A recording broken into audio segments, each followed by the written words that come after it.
Okay, can we please start out with a roll call? Good morning, Commissioners. District 1, Commissioner Shernock. District 2, Commissioner Hampton. Present. District 3, Commissioner Herbert. District 4, Commissioner Forsyth. District 5, Chair Shadid. Present. District 6, Commissioner Carpenter. District 7, Commissioner Wheeler-Reagan. Here. District 8, Commissioner Franklin. Okay. District 9, Commissioner Sleeper. District 10, Commissioner Housewright. District 11, Commissioner Nightingale. District 12, Commissioner Hawk. District 13, Commissioner Hall. District 14, Commissioner Kingston. And Place 15, Vice Chair Rubin. You have quorum, sir. Tonight we do have a quorum. Good morning, Commissioners. Today is Thursday, March 20th, 2025, 9:09 a.m. Welcome to the briefing of the Dallas City Planning Commission. Commissioners, welcome back. We're going to dive right into the agenda. The first item, briefing on the public hearing on the South Dallas Fair Park Area Plan. It's going to get pushed to April, so we will brief it then. There are any questions on that? Okay, and that is a public hearing, so if there's anyone this afternoon that would like to be heard on that item, welcome to do so. We'll start with our zoning cases consent agenda item consistent of cases 2 through 8. Yep. Vice Chair Rubin has a conflict on number 2 and is stepping out of the chamber. Mr. Chair? Yes. Number 2 is going to be held, Number 2 is going to get held. and we can hold the briefing unless any of Okay. the commissioners had questions. Perfect. To what date? February, and please check me on the date, 24, or February, April 24th, the April second 24th. meeting in April. Okay, It may be the 20th, according let's to. see. March.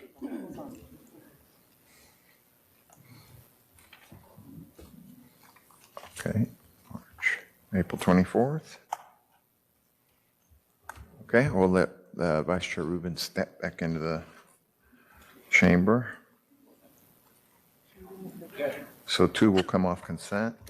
2026, We'll go to number 3.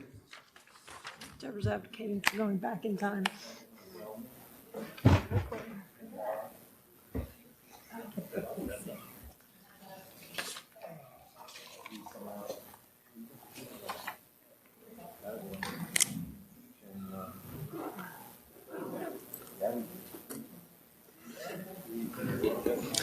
Good morning. Item number 3 is KZ 234316. This is the location map. The request is an application for a planned development district for MF3A, multifamily district uses, and 2, removal of a D1 liquor control overlay on property zone CRD1, community retail district with the D1 overlay. It is located on the southeast corner of South Jim Miller Road and Great Trinity Forest Way. The area request is approximately 16.95 acres.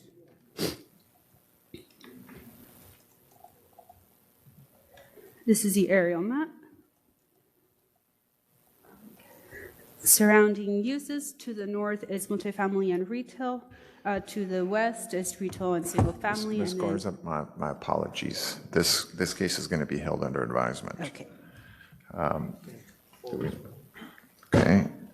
4 as well is going to be held. Thank you. Well, Commissioners, any questions on this case?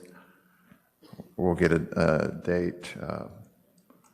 Commissioner Franklin is 424? April 8th? Yes. Okay, 24th. 24th. Okay. 4 will also be held under advisement, so we will brief it in April. So that takes 2. So that's 2, 3, and 4 off consent. We'll go to number 5. Ms. Blue, good morning.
The microphone.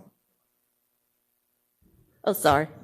This is Z245-139. It's an application for a R5 single-family district on property zone CS Commercial Route Service District. It's located on the east line of Carbondale Street, south of Follow Lane. It's approximately 6,000 square feet. It's in Council District 7. The property is currently undeveloped land, Zone CS. The purpose of the request is to allow for the construction of a single-family house. Here's the location of the property within city boundaries. Here's the area map. Here's the zoning map with some surrounding uses. To the north, there's single-family and undeveloped land. To the east, there's commercial and single-family. South, there's some more commercial and undeveloped land. And to the west, there is industrial inside uses and commercial. Here are a few site photos I'll go through. This is the zoning sign on the property. This is looking north down Carbondale, northeast. This is looking at the site. This is the adjacent property southeast. This is looking south down Carbondale, and I'll just go through them. This is looking west. Surrounding properties, these are some existing single-family houses that are on the north of the property. This is north. And then this is a little commercial use that's down to the south of the property, as you can see right here in the area map. Some more vacant land. For design standards, the only main concern is that for R5, the setback will be 20 feet, but for that block that the area request is on, there's already existing house that sits back 20 feet, so any new development within that block will have to adhere to block continuity. This is the Fort Dallas Consistency Review, which is community residential, which allows single-family detached or attached homes. I also looked at the Trinity River Corridor Comprehensive Plan, and this area also calls for some single-family uses. Staff recommendation is approval, and that concludes this presentation. Thank you so much. Questions, commissioners? Okay, we'll go to number 6.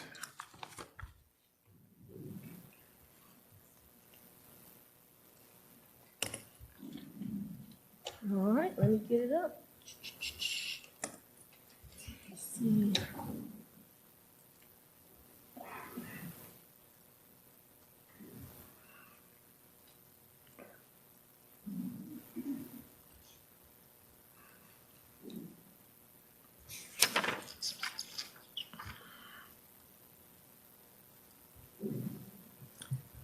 Is this the right one?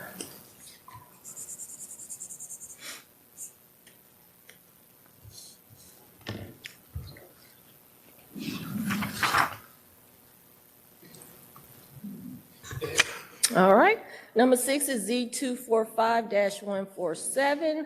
It's an application for a specific use permit for a hotel or motel use on property zone CA1, Central Area District. It's located on the south line of Main Street between South Pearl Expressway and Cesar Chavez Boulevard. It's approximately 4,500 square feet. It's in Council District 14. The purpose of this request, they're going to use the existing office building that was built in 1958 and converted into a hotel. They're also proposing to add an additional 3rd floor. The existing structure has 2 levels. The hotel will have a maximum of 25 rooms and amenities. For each one of those rooms, they will have living and sleeping accommodation. There will be no kitchen or kitchenette provided in those spaces. Here is just some permit use. So for hotel and motel uses, they're allowed in CA, but anything that has less than 60 rooms is required, a SUP is required for that.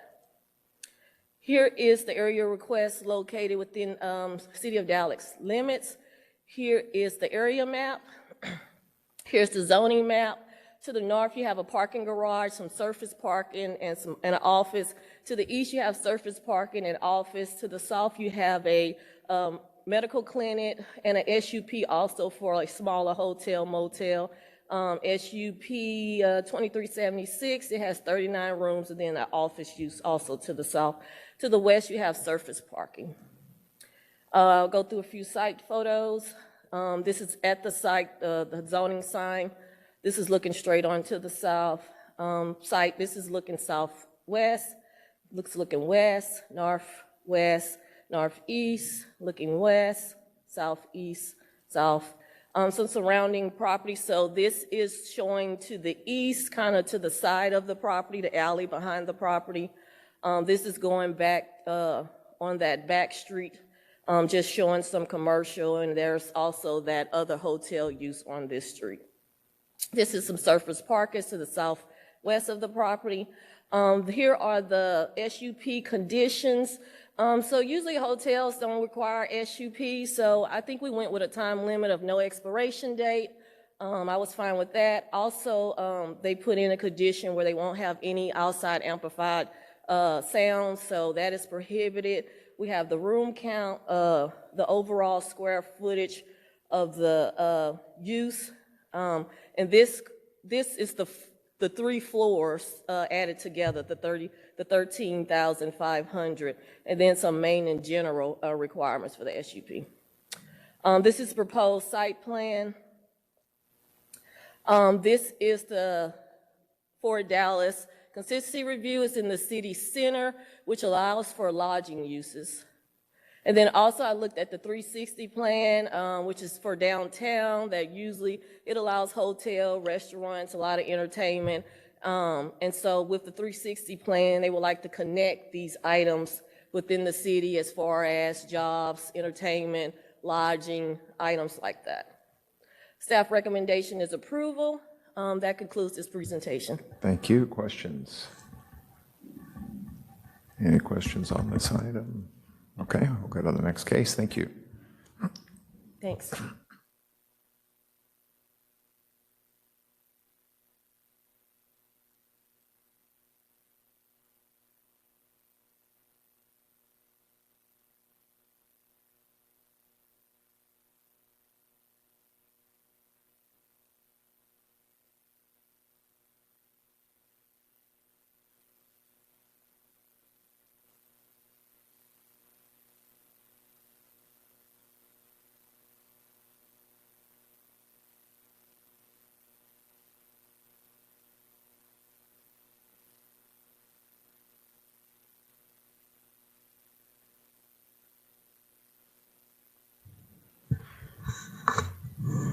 This is item number 7, case Z245-118.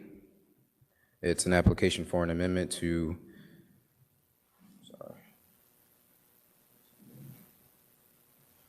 PD number 714 on Property Zone Plan Development District number 714, Sub-District 1A, the West Commerce Street, Fort Worth Avenue Special Purpose District, located on the northwest corner of West Commerce Street and Pittman Street.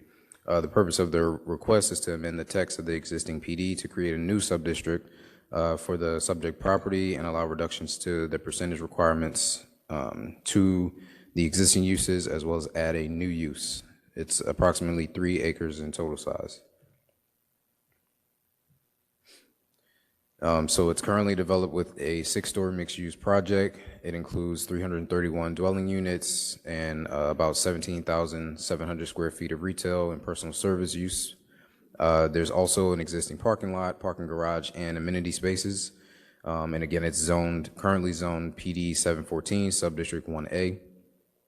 This lot has frontage on Pittman and West Commerce Streets, geographically located in West Dallas, about 2 miles from downtown. Again, the purpose of the request is to amend the existing PD text. There have been 2 zoning cases in the immediate area within the last 5 years. And once again, this is just a PD amendment. Here's our location map. This is the aerial map with the the property highlighted. Here's our zoning map with the surrounding uses. Again, the site is PD 714, Subdistrict 1A. To the north is also PD 714, Subdistrict 1A, with PD 891. To the south is PD 714, Subdistrict 1A, with some residential uses in PD 714 Subdistrict 1D. To the east is PD 714 Subdistrict 1A, as well as residential and mixed use with existing SUP 2383. And then to the west is PD 714 Subdistrict 1B with a mix of residential and commercial uses. Here's our site visit photos. This is on property looking towards the building. This is on West Commerce, looking northwest. Same position, looking adjacent to the residential uses. Same location looking west. Same location looking east. Looking northeast.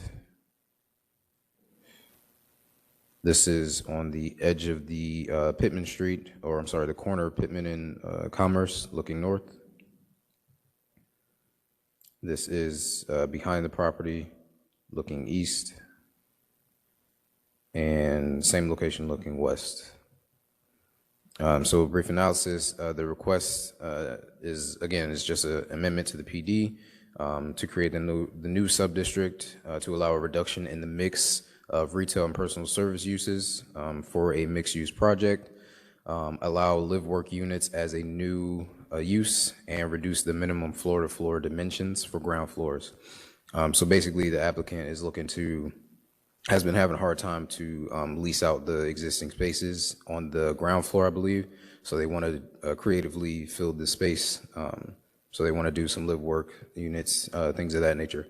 And then again, they are going to use the code, conditions, and development standards of the existing sub-district as the base for the new sub-district that they want to create. This is going into the Forward Dallas 2.0 consistency review. So the site is city residential place type. To the north is community residential. To the south is city residential, and community mixed use. To the east is community mixed use. To the west is city residential, community residential, and community mixed use. So the site would fall within the neighborhood centers category, but then the specific place type would be city residential. And the primary uses within this place type are multiplex apartments and mixed use, with the secondary uses being agricultural, public and private open space, single family detached and attached, as well as lodging, commercial, office, civic, and public, institutional, and utility. So city residential areas will primarily consist of high mid-rise multifamily development, as well as a mix of townhomes and duplex housing. For city residential areas surrounding downtown Dallas, the development is concentrated in compact blocks with quality access to transit, and high degree of connectivity to the existing surrounding neighborhoods. So this proposal would fall within the primary use category of mixed use. So staff's recommendation is approval, subject to amended conditions. Thank you, sir. Questions, commissioners? Wow, okay. Sleepy morning this morning. We're starting, we're going to knock on wood. Commissioners, takes us to case. Was that staying on consent, Commissioner? Okay, we're keeping that one on consent. That's number 7. 8 has come off consent. We will hold that one to April 10th. Yep, and just for the record, Vice Chair Rubin has a conflict on that one, and we'll step out during the vote. So at this point, the consent agenda consists of cases 5, 6, and 7. Takes us to number 9. Has this one been briefed before, Commissioner? I can't remember. Well, it has not been briefed, but I think, Mr. Clinton, would you confirm that the applicant has communicated he's going to ask for a denial without prejudice? Yes, that's correct. So no briefing needed. Thank you, Mr. Chair. Okay, thank you.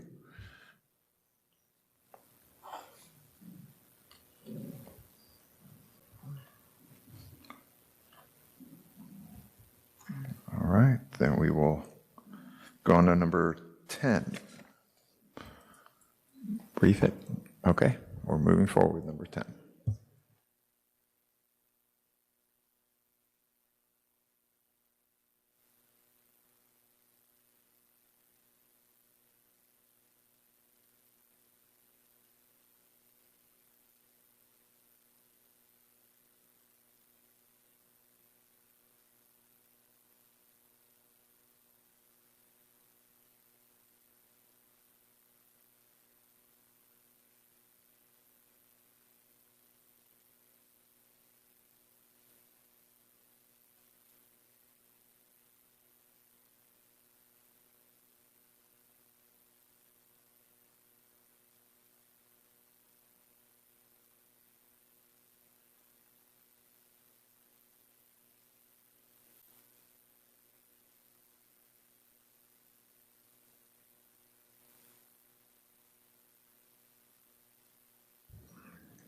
Good morning.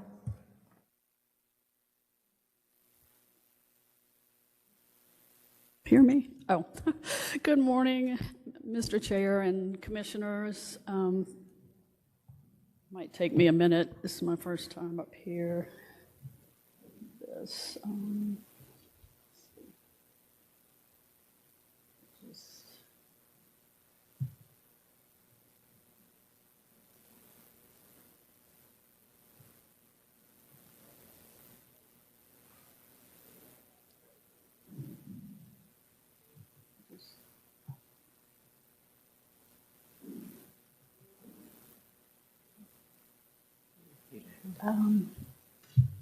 I'm not sure this will be the latest one because there was a revision. Can I pull it up from mine? Yeah.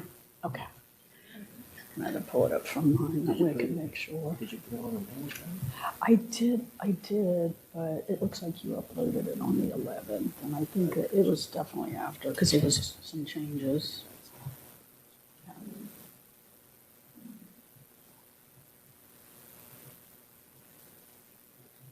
Yeah, see, that's too early. I'm pretty sure that. Okay, can we get to my? Whatever you have source.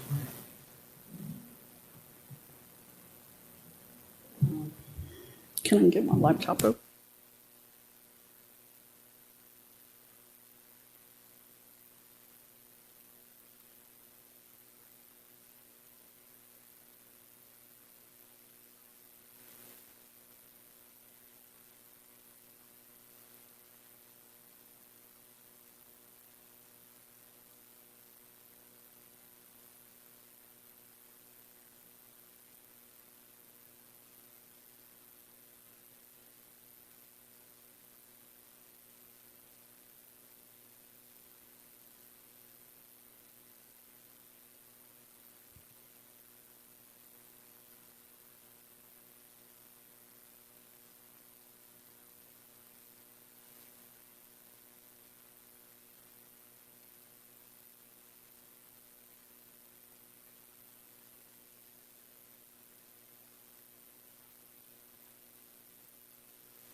Okay, I'm sorry about that.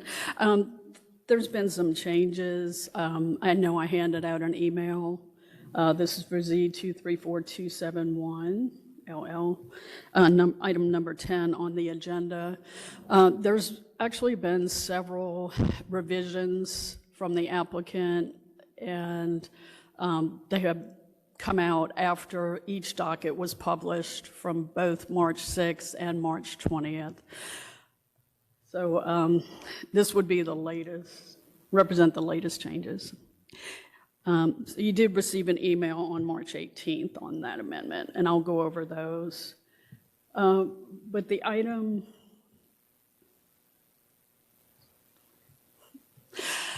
is an amendment to Zone 3 within Plan Development District 143. This is for a private school. It's the Covenant Night School. This is located on the northwest corner of Interstate 635, LBJ Freeway, and Valley View Lane. It's approximately 18.10 acres, 18 acres. This is the location, both the location map and the aerial. As you can see, it's located in North Dallas. And again, just showing some of the zoning and land uses. Of course, the PD area within PD 143 is institutional uses. You have White Rock Creek immediately to actually partially on the property to the west.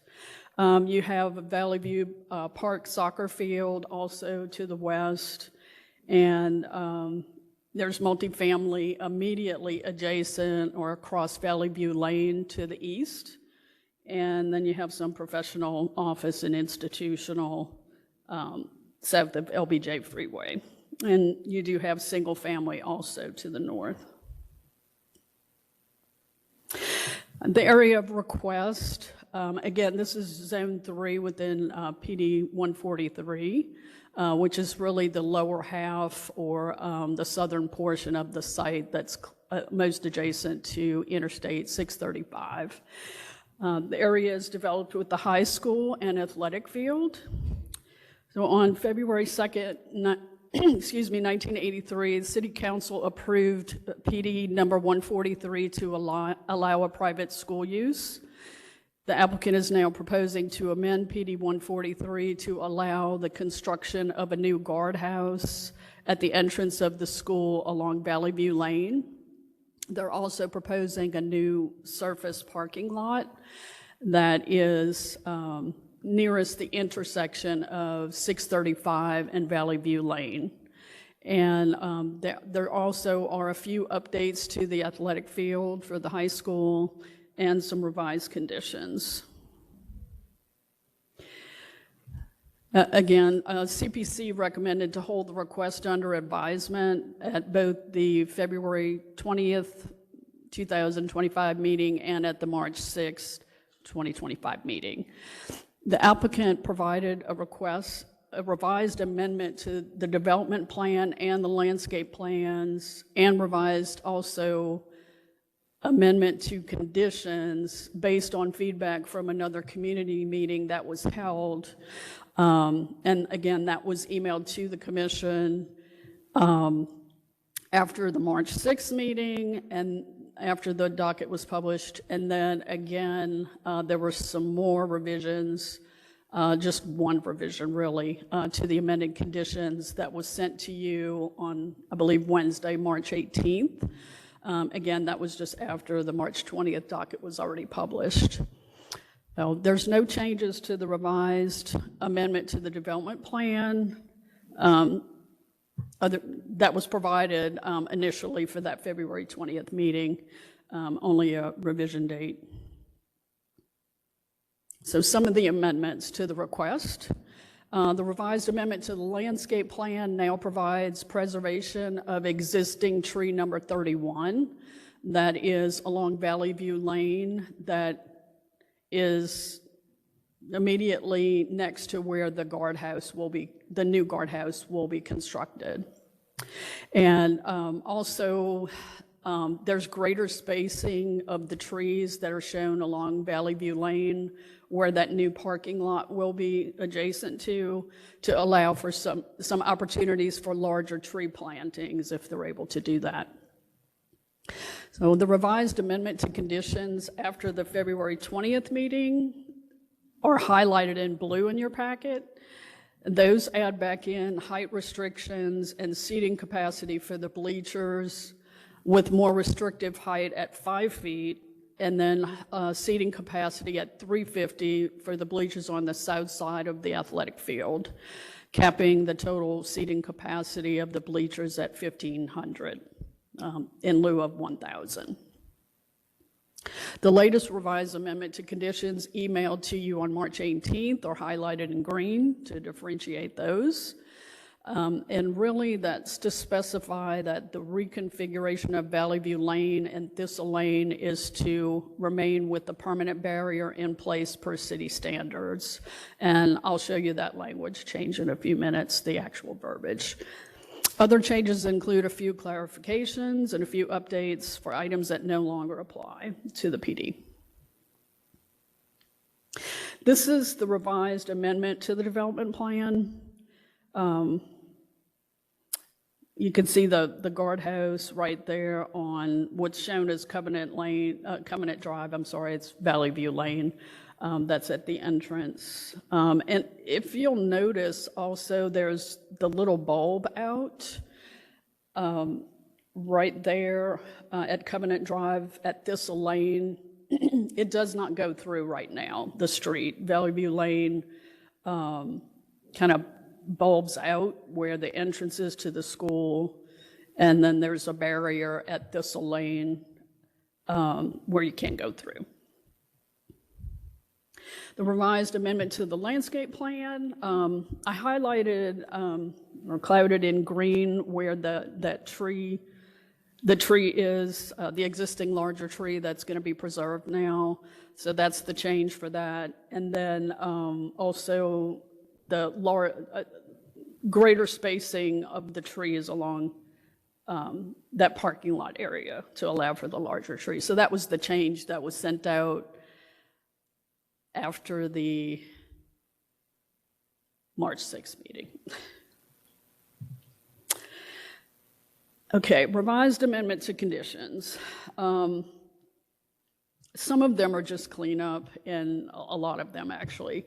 So this is just to clarify that Valley View Place is a homeowners association, and I think it just said association before that. So again, just some very minor language cleanup, and Lambert Park Drive, which doesn't apply anymore, that's just being struck out. Uses, floor area, height, and setbacks. The setbacks for the front yard, we had to modify the language so that the minimum front yard is 25 feet, but there is no front yard required for the guardhouse. That's to allow the guardhouse to be within that 25-foot setback, and that's the only thing that will be within that setback. Okay, the athletic fields, this is the language that I was referring to for the bleachers. Bleachers located on the north side of the athletic field are limited to a maximum height of 12 feet to the top of the highest bleacher seat. Bleachers located on the south side of the athletic field, this is what was changed, are limited to a maximum height at 5 feet at the top of the highest bleacher seat and may not exceed the seating capacity of 350 persons, with the total of 1,500 persons.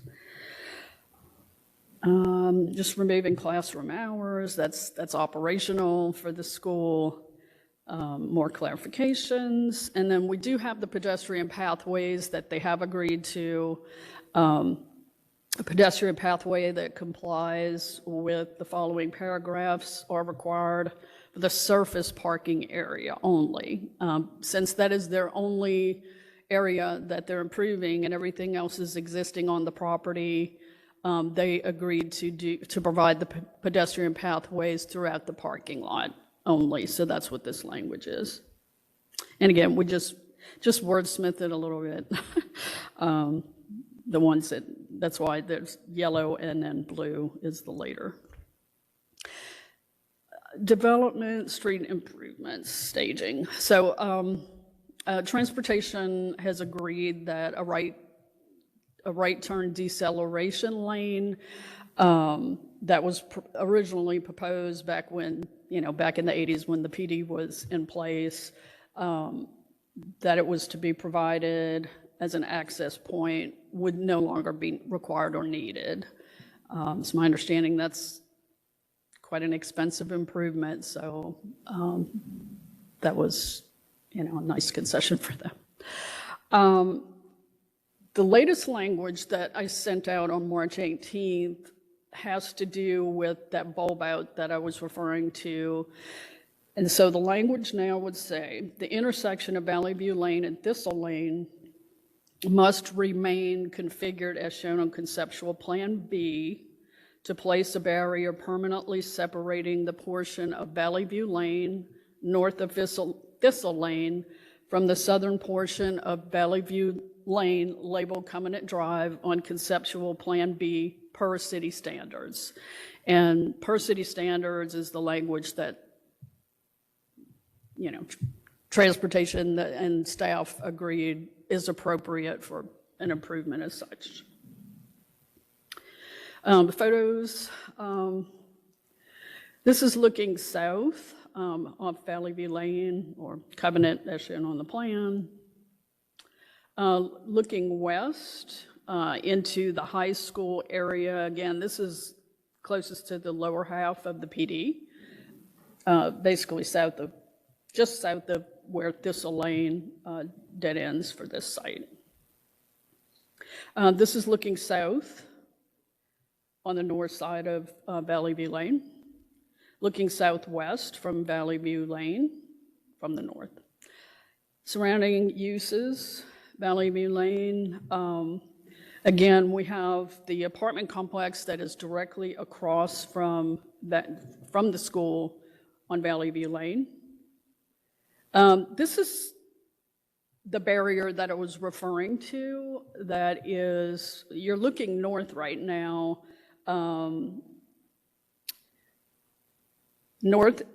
Most north from that barrier would be Valley View Lane, but then when you look over to on the west side of the screen, you can probably see the street sign, that's Thistle Lane.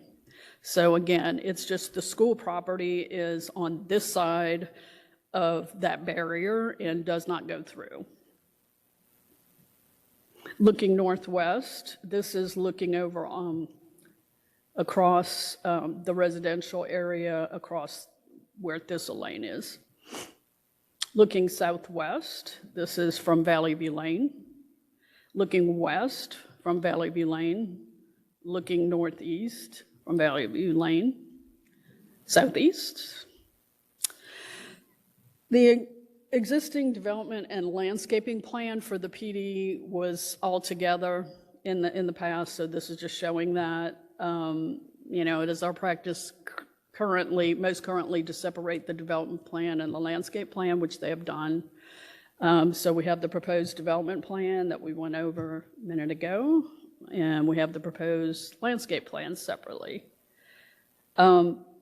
These are some of the proposed amendments to the conditions that went through the packet the very first time without any additional changes after the docket was published. Mostly cleanup. Again, it's just separating Exhibit 143D is now the development plan, not the landscape and development plan.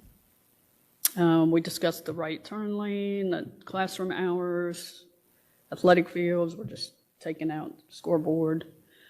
Staff's recommendation is approval, subject to the revised amended development and landscape plans, revised amended conditions, and amended traffic management plan. So as briefed. Thank you so much. I'm sorry if that went long. I'll be Perfect. happy to answer any questions. Thank you very much. Questions, Commissioner Nightingale? Yes, thank you. Thank you, Ms. Levy, for all your work on this project and answering all my emails. I do have a few questions about the intersection of Valley View Lane and Thistle Lane. I know we discussed the other day, were you able to find out when that reconfiguration was actually put in place as it is today? I'm sorry. Do you know when that configuration, like that, making it blocked off, do you know when that was put in place? When we looked at it, I believe it was 2016. Okay. It was either 2014 or 2016. We also looked at some of the drainage improvements that are right across on Thistle Lane, which is also something that came up, as far as erosion, you want to make sure there's curbing, and but that was constructed in 2016. Actually, I think the barrier was already in place, so I want to say it was 2014. Okay. Been there some time. And then were you able to confirm if there had been any incidents or anything that had happened at that intersection since that barrier had been in place? Or anything? Okay. Is this, and this may be for Mr. Navarez, is this a public right-of-way, this intersection that we're talking about? Okay. It is public right-of-way. And in general, forgive my ignorance, is the city required for maintenance of the public right-of-way? Yeah, that is something we might want our transportation person, staff member, David Navarez. No, ma'am. This will be a requirement from the school to improve, to protect the welfare and safety of motorists, but also to make sure that water drains correctly around the corner. The curb will need to be installed, and very, maybe $100, $200 signs. They're red, diamond shape squares, so that a vehicle at night lights are flashing and doesn't continue. The fact that there haven't been any accidents is I would not take that into account. This is a safety aspect, and the school will be responsible to make sure that the condition on the PD is enforced per city standards. Okay. So the curb and the drainage that you're talking about, it's not working currently how it is?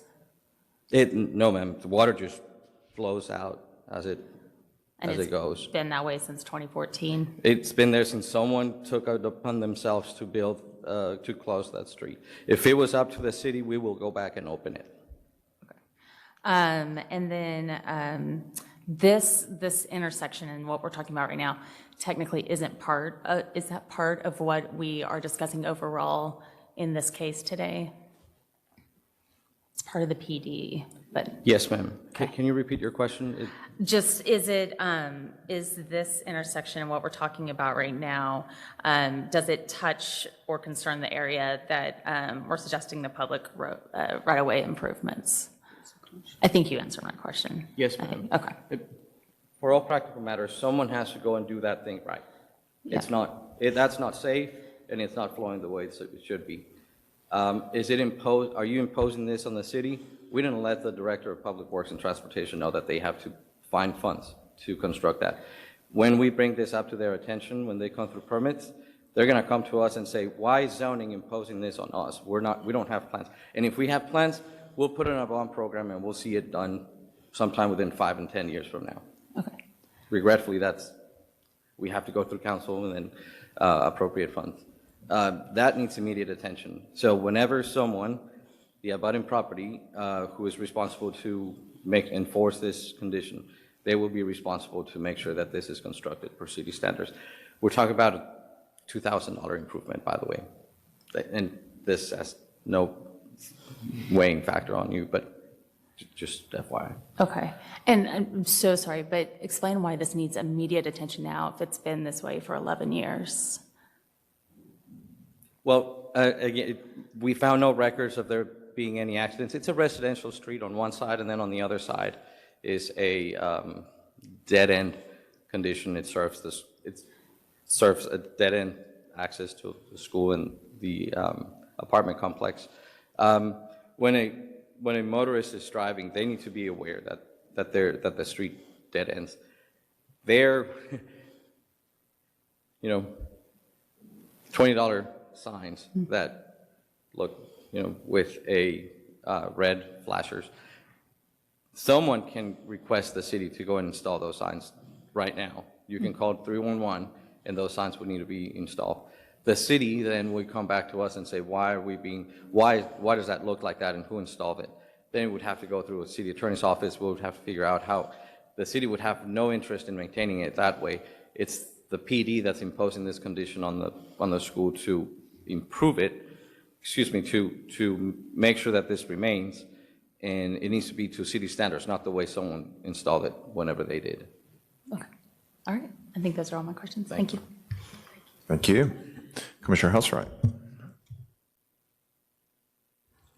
I noticed that the traffic plans and the overflow parking plans there's an obligation to share those with the neighborhood association upon request. That seems a little unusual to me. I mean, I'm just interested in what the city attorney's office has to say about that. It just seems like the neighborhood association isn't a party to any of this, so why is there this obligation to produce these documents upon their demand? I believe that was something that they wanted, or that is in the original PD. But I think David can speak to that as well. I'm sure they wanted it, but what is that appropriate? I can speak on the history of it. There was also another school just a block away who since then moved, and they were also required to submit traffic study updates on a regular basis to the neighborhood association and the city of Dallas at the same time. Frankly, it helped us keep tabs on that. Both schools have been very, they've done their due diligence because of the neighborhood association, because we don't have the tools to come back and remind them. The neighborhood association does. And so The neighborhood it's been at the neighborhood association's request that both of those schools, the one that's no longer there, but the PD still remain, or SUP still remains in this one, that have that requirement. Okay, I'm glad you're back up, Mr. Navarez. I'm a little confused about the Thistle Valley View Lane concerns. I mean, I've driven that, seen it. Is it the Thistle part that's unsafe, or the Valley View Lane part that's unsafe, or both? What is it? Which is it? They just need reflectors. They just need a reflector that someone can drive in.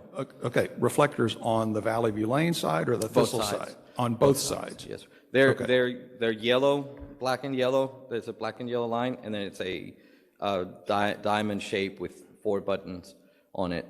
You're driving on it, and it tells you very clearly that that's the end of the road. As you're driving also on the opposite side, as you're turning right or left, it also guides you. And did I understand that your preference would be that this just be reopened and returned to its original condition? No, sir. I think the way it's there today, whoever installed that is perfectly fine. This is a neighborhood road, a local road, a residential road. It closes connectivity, but at the same time, it enforces the limited access to vehicular access to a neighborhood. So I think if the neighborhood association requested it, and it's already been installed and matured in that way, I think it should remain as is. Excuse me, it should remain with those conditions, meeting city standards. That's the simple signs, and then the construction of curb and gutter to line water down, storm water down the inlet. Okay, well, maybe I have comments this afternoon. Thank you. Thank you. Any other questions on this item, commissioners? Okay, thank you very much, Ms. Levy. Thank you. Commissioners, it's table number 11 for the moment. Number 12 will be held under advisement until April 10th. And we're ready for 13. I think I saw Commissioner Wheeler online.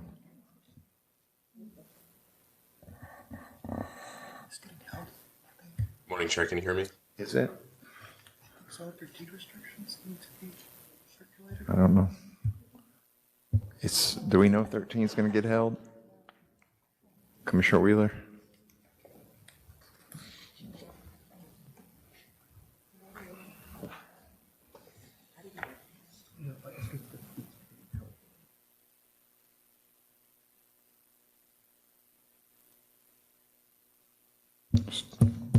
Mr. Roberts, do you know if this is getting held due to deed restrictions? Can you hear me, Chairman? Yes. Wonderful. I'm uncertain. I know that we are in the process of reviewing volunteer deed restrictions. I don't believe they've been finalized, so I wouldn't be surprised if it was held. I have not heard word, though. Okay, we'll table this one for the moment then. We'll iron all that out. Number 14 is going to also be held under advisement to April 10th. 15 also will be held under advisement. Do we have a date, Commissioner Forsyth? Okay, April 26th. 24th? Okay, that's April 24th, I believe.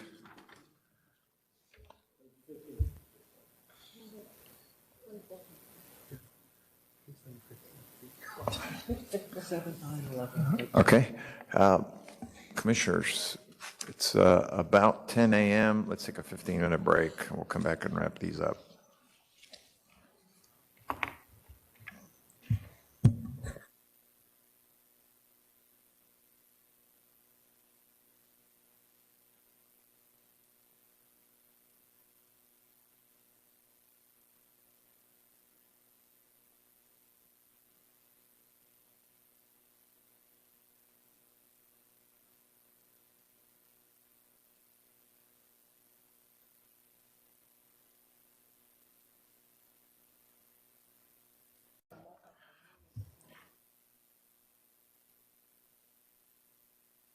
Let's go back to the D7 case, which I think is 13.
There he is. Oh, I apologize, Chair. Couldn't hear you. No worries. Thank you. Can you hear me? We can. Excellent. Okay, bear with me.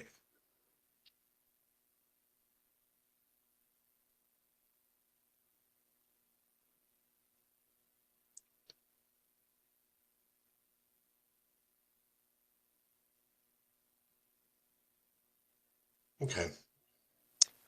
Case 13 is Z234-323.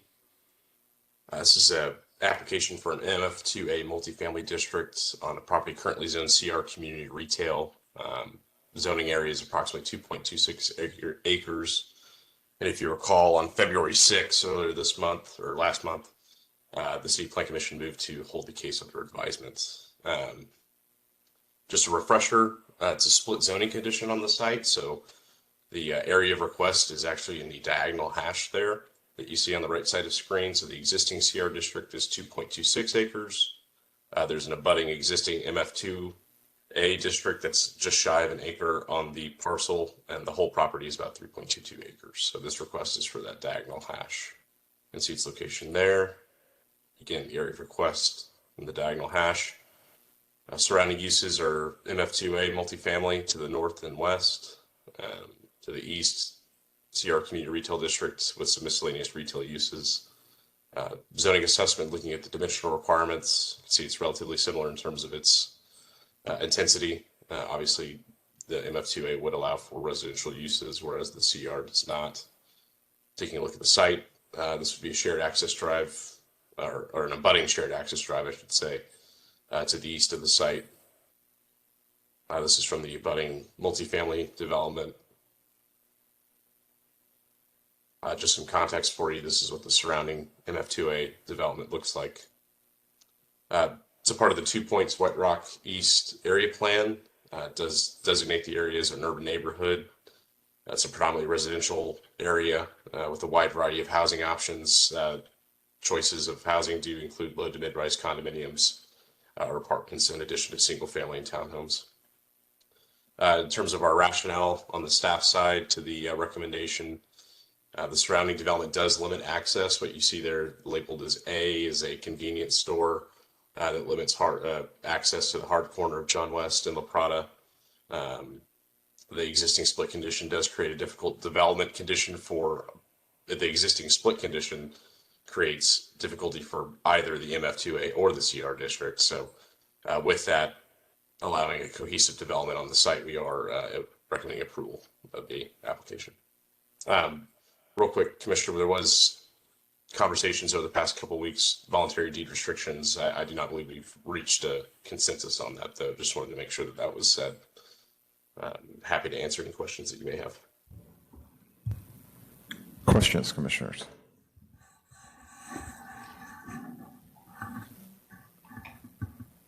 Any questions on this case 13? Okay. Again, 14 held to April 10th, 15 held to April 14th.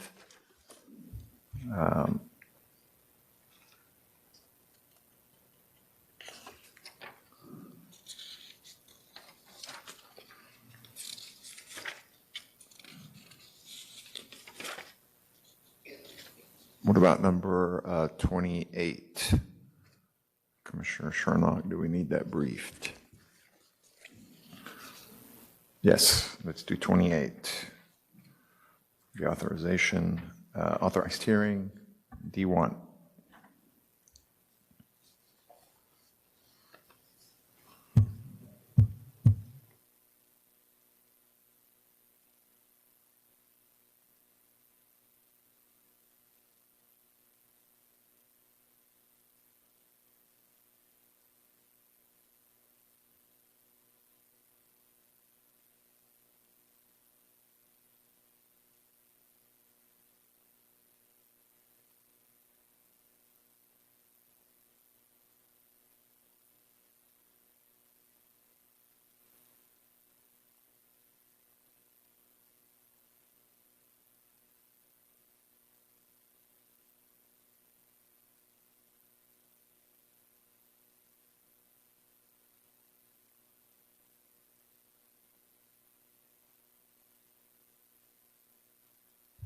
Good morning.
All right, sorry about that, Commissioners. We're ready.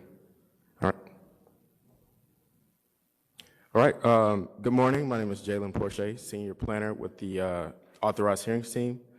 Today I'll be presenting on Hampton-Clarendon Corridor, the authorized hearing known as case number Z189-349. The area of request is an authorized hearing to determine the proper zoning on property zone CR, Community Retail, CS, Commercial Services, MU1, Mixed Use District 1, RR, Regional Retail, and PA, which is a parking district, in the Hampton-Clarendon Commercial Corridor. Considerations are to be given to the use, development standards, and other appropriate regulations. The area of request is approximately 35.25 acres. And the purpose is to implement the recommendations of the West Oak Cliff Area Plan. Here we have a location map. The area of request is located in the Oak Cliff neighborhood, specifically the West Oak Cliff neighborhood in Dallas. This area is generally located along both sides of Hampton Road between Wentworth Street to the north and Brandon Street to the south, and along both sides of West Clarendon Drive between the alley parallel to Hampton Road and Marlborough Avenue, containing approximately 35.25 acres. Here we have some photos. The one on the left is a photo of the Tom Thumb, which is located on the northern end of the corridor. The one in the center is Danny's Auto Service. It's a mechanic shop located along Clarendon. And then the one on the far right is a photo of the shopping center, which is also located on the northern end of the area of request. Here we have more photos of properties. This one is located on the corner of Clarendon and Oak Cliff. And the one on the right is located on the corner of Hampton and Clarendon. These two properties, the one on the left is located along Clarendon. It's an auto mechanic shop. The one on the right is located along Hampton. Both of these are located along Hampton on the east and west sides. So the West Oak Cliff Area Plan was adopted by City Council on October 26, 2022. It provides a long-range vision for land use, urban design, transportation, mobility, infrastructure, open space, and community concerns around revitalization. In that plan, it identified several focus areas and provided some land use and zoning recommendations for some. And so far, we've successfully adopted and implemented 2, with the third one going up to City Council next week, which is in North Cliff. The 2 that we have passed from the West Oak Cliff areas of interest are the Gemtown neighborhood and downtown Elmwood. So this will be the 4th that the commission has seen so far. The recommendations for the West Oak Cliff Area Plan for this specific area recommends a form-based district for Hampton-Clarendon. More specifically, the recommendations are to amend the existing zoning to allow for mixed-use development. New zoning should consider a form-based district that will result in walkable urban form, such as activated facades, wide sidewalks, while also ensuring appropriate setbacks and proximity slopes to adjacent single-family uses. The development should be limited to existing height limit of 54 feet, as currently allowed in CR zoning, and permitted residential uses should include small multifamily developments and townhomes. Some other WOCAP recommendations were to support a commercial center that provides a variety of work, cultural, shopping, and living opportunities, to encourage businesses that are compatible with the surrounding neighborhoods, to implement traffic calming measures to make the district more walkable, and to also consider parking reductions for new structures, legacy commercial structures, and shared parking use agreements with surrounding properties, and permitting adjacent on-street parking to count towards parking requirements. So, so far, some of the community engagement we've had for the authorized hearings, back in April, we kicked it off and went over the process of the authorized hearing for all of the for several West Oak Cliff areas of interest that also had authorized hearings. We ran them concurrently at a kickoff meeting. On June 1st, staff met with the Sunset Hill Neighborhood Association, and we introduced we reintroduced the West Oak Cliff Area Plan's recommendations and discussed some of their issues and gathered feedback. We did the same with the Hampton Hills Neighborhood Association on June 4th. On June 14th, we met with the Automotive Association and gathered some feedback from them and some ideas about the rezoning. And then on July 10th, we launched another community meeting at Martin Weiss to introduce the zoning concepts of form-based codes. On July 16th, we met with the Jimtown Neighborhood Association and did a tour of their neighborhood and discussed some aspects of the plan. On September 16th, we ran another meeting with all of the neighborhood association leaders, which ran directly before our next meeting, which happened to be September 24th, which is where we introduced the zoning proposal. On October 12th, shortly after the meeting, the September meeting where we introduced the proposal, we met with the East Hampton Hills Neighborhood Association. And then December 12th, December 13th, and December 17th, we ran 3 meetings, 2 of which were virtual, one of which was Spanish only, and then a final community meeting to discuss the final proposal before we move forward to City Plan Commission and allows you all to take a look at it.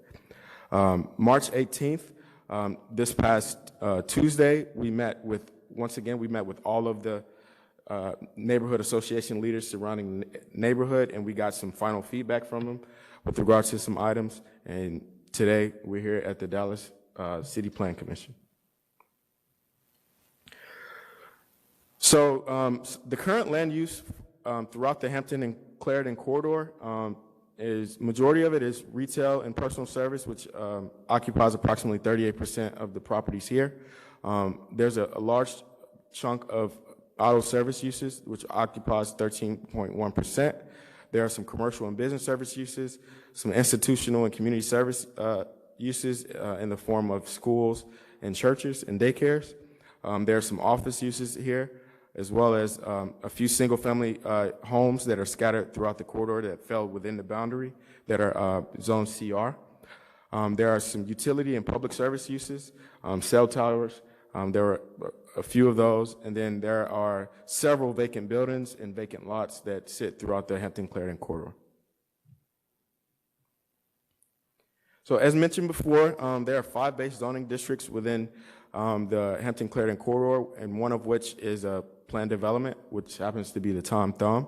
The CR district represents approximately 88% of the land, so majority of this land is zoned CR. And that district generally includes commercial servicing, retail, personal services, and office uses.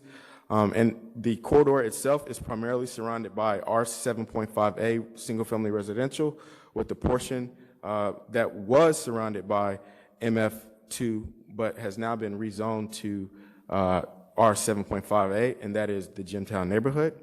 And then there is also a portion that is zoned Townhouse 3 on the western side of Hampton. And you can see that one here on the screen. The area of requests, as I mentioned before, contains commercial buildings, institutional office, personal services, coffee shops, auto services, restaurants, churches, daycare, a lot of community service, retail establishments that intend to serve the community and the surrounding community of the West Oak Cliff area. Staff's recommendation is walkable urban mixed-use form district, which is WMU3, with a shopfront overlay on a portion. The form district accommodates a mix of compatible uses near one another in a pedestrian-friendly environment. WMU3 happens to be the lowest intensity of the 6 walkable mixed-use districts, making it compatible with the surrounding single-family residential neighborhood. It directly aligns with WOCAP's goal of transforming the area into a mixed-use corridor that is pedestrian-friendly. There is no minimum acreage required for WMU zoning districts. WMU3 also allows for a variety of housing types, non-residential uses, and urban design standards to ensure that the desired urban form is met. Here I have a table of the uses, sorry. I want to make sure you all can see that on your screen, okay. And so this table lays out the development types that are allowed in the WMU3 district, which is mixed-use shopfront, single-story shopfront, general commercial, apartments, townhome stacks, townhomes, manor houses, civic buildings, and open space lots. The one that isn't allowed is a single-family home. That development type is just not allowed within WMU3.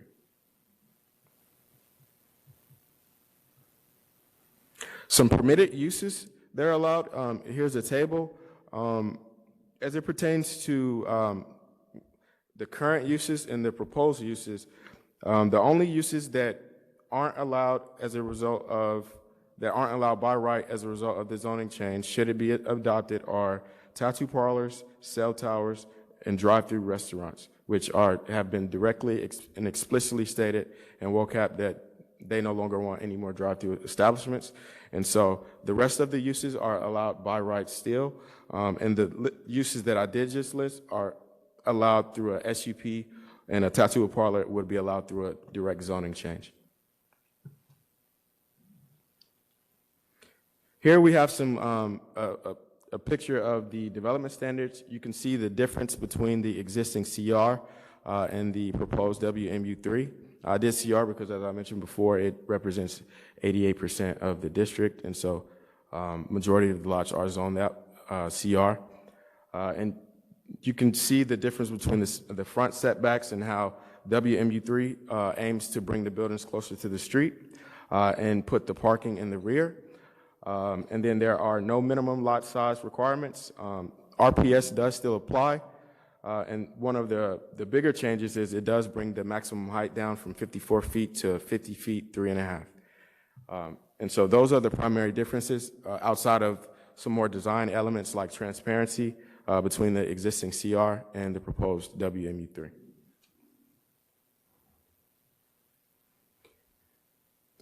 So, yep, we have setbacks. The proposed is for a minimum of 5, a maximum of 15 feet, a side and rear yard of 5 feet, but 10 if you're abutting a residential district. And then you can have a lot coverage ranging from 100 to 60%, which depends on the development type you decide to go with.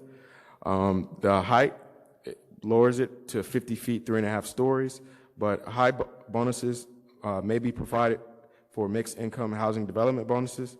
And the 3-to-1 RPS residential proximity slope does still apply. The landscaping falls back to Article 10 of the zoning ordinance. And then the open space, there has to be at least 8% of the net land area of the site must be provided as open space. And then screening, all HVAC equipment, mechanical devices, and dumpsters must be screened from view from adjacent streets and properties. So part of what goes into form-based districts is infrastructure improvements. It's a very important aspect. And street sections tend to define a form district. And so the infrastructure improvements, they're typically aimed at enhancing the public realm to help achieve the desired urban form as new development tends to come on board. The community desires a pedestrian-friendly, walkable mixed-use district because there have been concerns about pedestrian and cyclist safety as a result of vehicular impacts and poor sidewalk conditions. So we aim to explore vehicle access management strategies to narrow driveway widths, to redesign streets to improve safety and accessibility on Hampton and Clarendon intersection, and to also ensure that roadway design that moves traffic and offers transportation choices would provide a balanced opportunity to walk, bike, and drive to and from the corridor. Here we have a conceptual roadway configuration, which is a result of the West Clarendon Drive transportation study. As I've been told by the transportation department, this is where they've landed, and this appears to be the final decision. As you can see, there is a continuous turn lane running throughout the Clarendon Drive with parking located on the northern end that will be available to be used by buildings there to help them accommodate their parking. As mentioned before, our recommendation is WMU3 with a portion designated for shopfront overlay. The shopfront overlay is intended to create pedestrian shopping streets through the designation of street frontages with the development types that support active uses. A shopfront overlay may be applied over any walkable mixed-use district, and it's intended to accommodate a limited set of development types. So what those are shopfront and multi-story shopfront development types. It's intended to accommodate those. The standards for a mixed use or a single story shopfront development type would only apply to the first 30 feet. After that, the property owners tend to get more flexibility to incorporate more uses. Before the first 30 feet, the goal is to keep the district feeling retail, commercial oriented, and to allow office if they see fit. And so that's the purpose of the shopfront overlay. Staff has proposed to keep that targeted primarily at the corner of Hampton and Clarendon as a result of some discussions we've had with some community leaders who expressed the desire to limit it to a specific area within the corridor. Additionally, a lot of the properties within the corner of Hampton Clarendon are built to the street already, and so staff feels that by proposing a shopfront overlay at the corner, it helps encourage the adaptive reuse of those buildings by ensuring that at the ground floor they stay retail oriented, which is what they're kind of built towards right now. So as mentioned before, the shopfront overlay is intended to preserve commercial development patterns along primary streets defined by small parcels, pedestrian scale buildings, active streets, public spaces, and retail and service uses. They reinforce and enhance the existing neighborhood scale character through site planning, architectural features and elements, streetscape features, landscaping, artwork, lighting, and signage, and they maintain and enhance street level facing storefronts with individual identities. As mentioned before, the residential proximity slope would still apply. Currently, it does apply under the existing CR, but under the WMU3, it would limit the height to 50 feet, 3.5 stories. And this is very important to note as you consider that the entire area is pretty much surrounded by all residential. And so a lot of these properties just don't have the depth to reach the maximum height. They're not pushed back enough from the residential property. So not all of these properties, staff feels that most of them will have very difficult time reaching the maximum height here. In summary, we're proposing a form-based district, walkable urban mixed-use district, as recommended by WOCAP, with the shopfront overlay on a portion.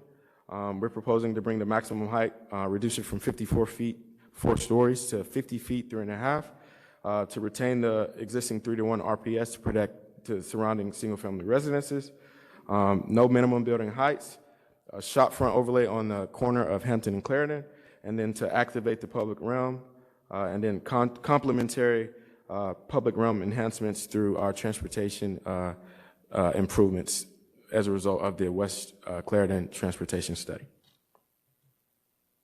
All right. Thank you, sir. Excellent briefing. Thank you. Before we get started with the question specifically for this case, I'm wondering if you could maybe take us back a little bit. As you know, the West Oak Cliff Area Plan was a significant lift, about 2.5, 3 years, that this body and then council. And I'm hoping that you can put this case, that I think is the last one that was unlocked by WOCAP, into context with the kind of the broader lens of WOCAP. Yeah, so as it pertains to the West Oak Cliff Area Plan, it set forth overall goals for addressing things like displacement, gentrification, blighted buildings, transportation and infrastructure improvements throughout the entire West Oak Cliff Area Plan. And so far, we've successfully implemented 3 of them, or 2 and if possible, but 2 of the areas of interest which focus on addressing things like housing affordability, walkability, infrastructure improvements, and this is the entire West Oak Cliff Area Plan brought together very clear and defined goals and objectives for each of one of these areas. And so this is just the part where we implement that plan. It was a long process, I believe 4 years, 17,000 touch points, 14 bilingual meetings.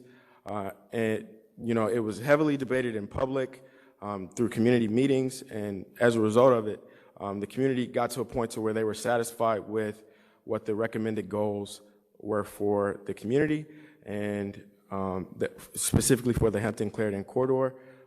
This is where we implement those recommendations. Thank you, sir. Questions, commissioners? Commissioner Chernock, followed by Vice Chair Rubin. Vice Chair Rubin, please.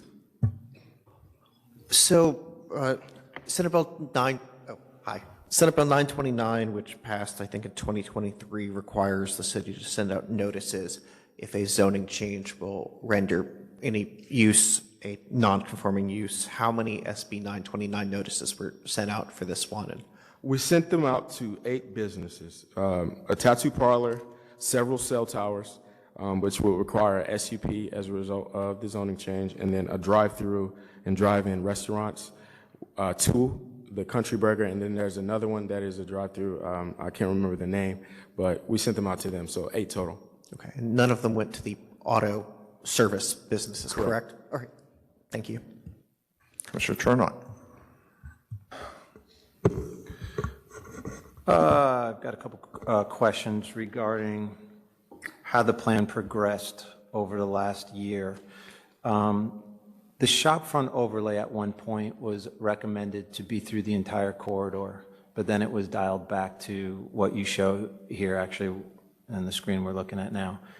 Why did that happen? How did that happen? So we met with a few community members, specifically the automotive group, and they had concerns about the shopfront overlay, particularly with the requirement that the first 30 feet had to be accommodating mixed use or single story shopfront development type, which would not allow automotive uses within that first 30 feet. And so we suggested that, hey, you could just put your office there and do your work in the back behind that. But they weren't convinced, and they pushed back strongly against staff spreading the shopfront overlay through the entirety of Hampton. And so through negotiations with them and through compromises, staff decided to limit it to the direct corner, which typically, as I mentioned before, has a lot of buildings that are already built close to the street, has historically been the strongest and most consistent performing retail area throughout the corridor, and it just made sense. But that's how we arrived at our current proposal now. So it was a matter of compromise, so to speak. Yes. And did the Automotive Association end up supporting the plan? Not publicly, yes, but I've spoken to them, and they were very thrilled that we did not extend the shopfront overlay everywhere. Okay. And there's a parcel at the very north end of the corridor that sits across from the PD, which is the Tom Thumb. Right. It's hard to see in that, but Yeah, it's the northeast parcel, and it's one of the larger parcels in the district. That at one point was included in the WMU3 recommendation, but that was pulled, and then the recommendation is to leave that as CR. Correct. Tell me, how did that go from being a recommendation from WMU3 to then not? Gotcha. So what he's asking, and I would like to clarify, I am missing a slide, but the Tom Thumb, we're proposing to leave the Tom Thumb, currently zone PD, and the property directly across the street, the shopping center, we're proposing to leave that as CR.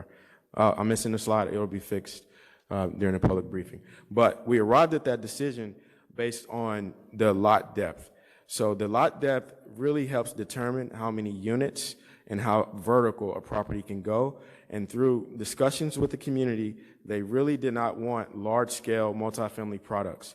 And so because those two properties are the deepest in the corridor, they can go well over the 12 or even 18 unit count because they have enough depth to be able to accommodate all that they need to accommodate with regards to parking, height, et cetera. And so through negotiations with the community, we decided to leave those as currently zoned and let the market decide over time, the fate of the shopping center. Okay, so leaving it, so it was a negotiation with the community and a compromise. Correct. Because they did not want to see developments that had large unit counts, and that's a parcel that could happen at.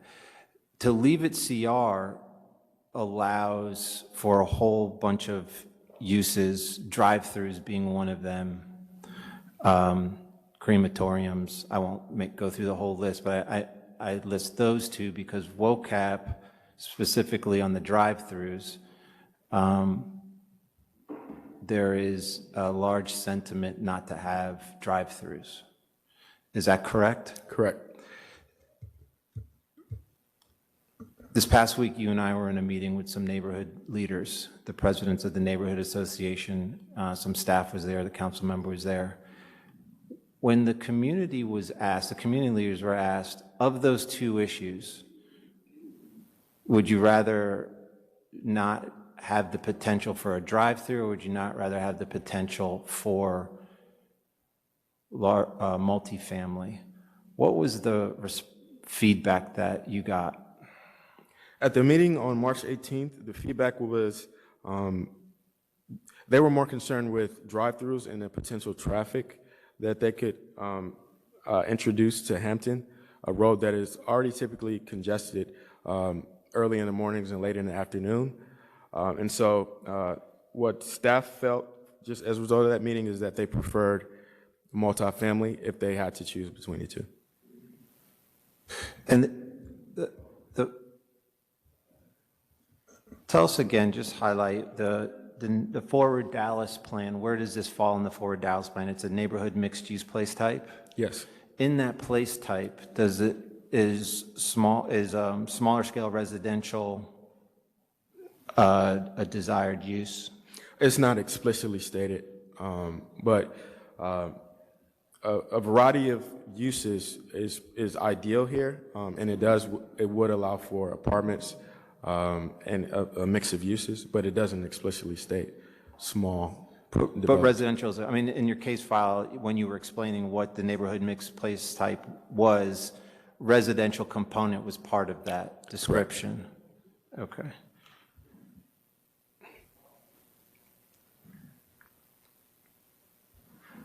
And I just want to drill down on one more of the keys. So I know that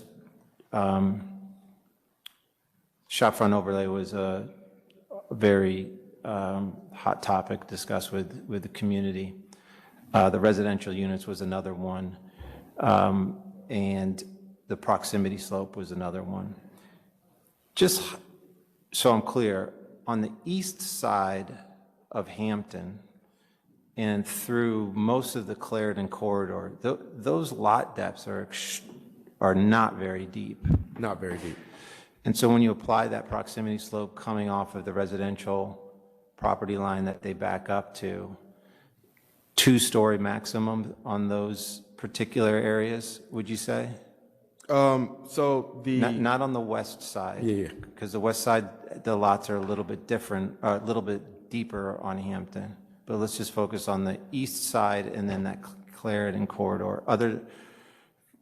I know there's one outlier parcel on Clarendon that is a little bit different, but the proximity slope, I know the staff did a really nice job and spent a lot of time really studying the proximity slope. Could you share a little bit about your sense of how high the buildings would ultimately be? So just based on our study of the proximity slope, staff came to the conclusion that most of the buildings that would be developed here would have to be 2 stories because they don't have enough lot depth. The largest lot depth on the western side of Clarendon, it tends to be 164 feet. You need 150 feet before the tip of the maximum third floor can exist. That's the tip, not the entire floor, the tip. And so that leaves 12 feet of a third floor. You also have to factor in the 5-foot setback that is required, the front setback. And so that leaves even less of space. And so staff thinks that a lot of these properties, especially along the west side of Hampton, and then along Clarendon just don't have enough depth to even maximize the 3.5 stories, or the 3 stories to begin with. One last question. This past week when we met with some of the community presidents, neighborhood presidents, they had mentioned that they were intending to write letters and address them to the Plan Commission. Have you seen or received any of those?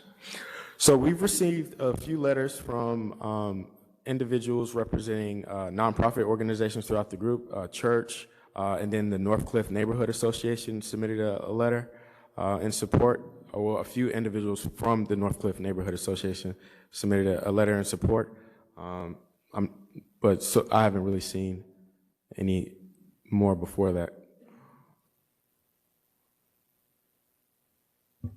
I think we received one this morning from the Northcliffe neighborhood. It was forwarded. I think Commissioner Turnock asked all of my questions, but I do have one quick follow-up, just to drill down a little bit on the RPS, and you had a very good slide there. And maybe if you could just talk about that, and again, just briefly one more time, about the effects of the surrounding neighborhoods, the RPS, and whether this would respect that line at the 1-to-3 ratio. Yes. So in order to maximize the maximum height, you have to be set back 150 feet and to get the maximum height that you're allowed here. And with the surrounding areas being completely engulfed with single-family residential, it's very unlikely that a developer would look at this as a site where they could get 3 stories without needing to come back to the Horseshoe and negotiate for some sort of relief, whether that be a planned development or something of the sort. And additionally, I would also like to point out that the surrounding residential neighborhoods have a maximum height of 30 feet themselves, and there are currently 3-story single-family homes scattered throughout the neighborhood today. So again, just to summarize, what you're saying is that the WMU3, the maximum height would be difficult to obtain if this passes CPC and ultimately council. And to reach that maximum height, most of this area would need to file a new zoning case and start through the process, go through the community meetings, CPC, and ultimately city council to penetrate that RPS. Correct. Yeah, there are a lot of natural protections within the code that would force people who want to do something that isn't ideal or doesn't align with the West Oak Cliff Area Plan to have to come back directly to the community and negotiate. And that's especially true with regards to drive-throughs. Thank you, sir. Questions, Commissioner Carpenter?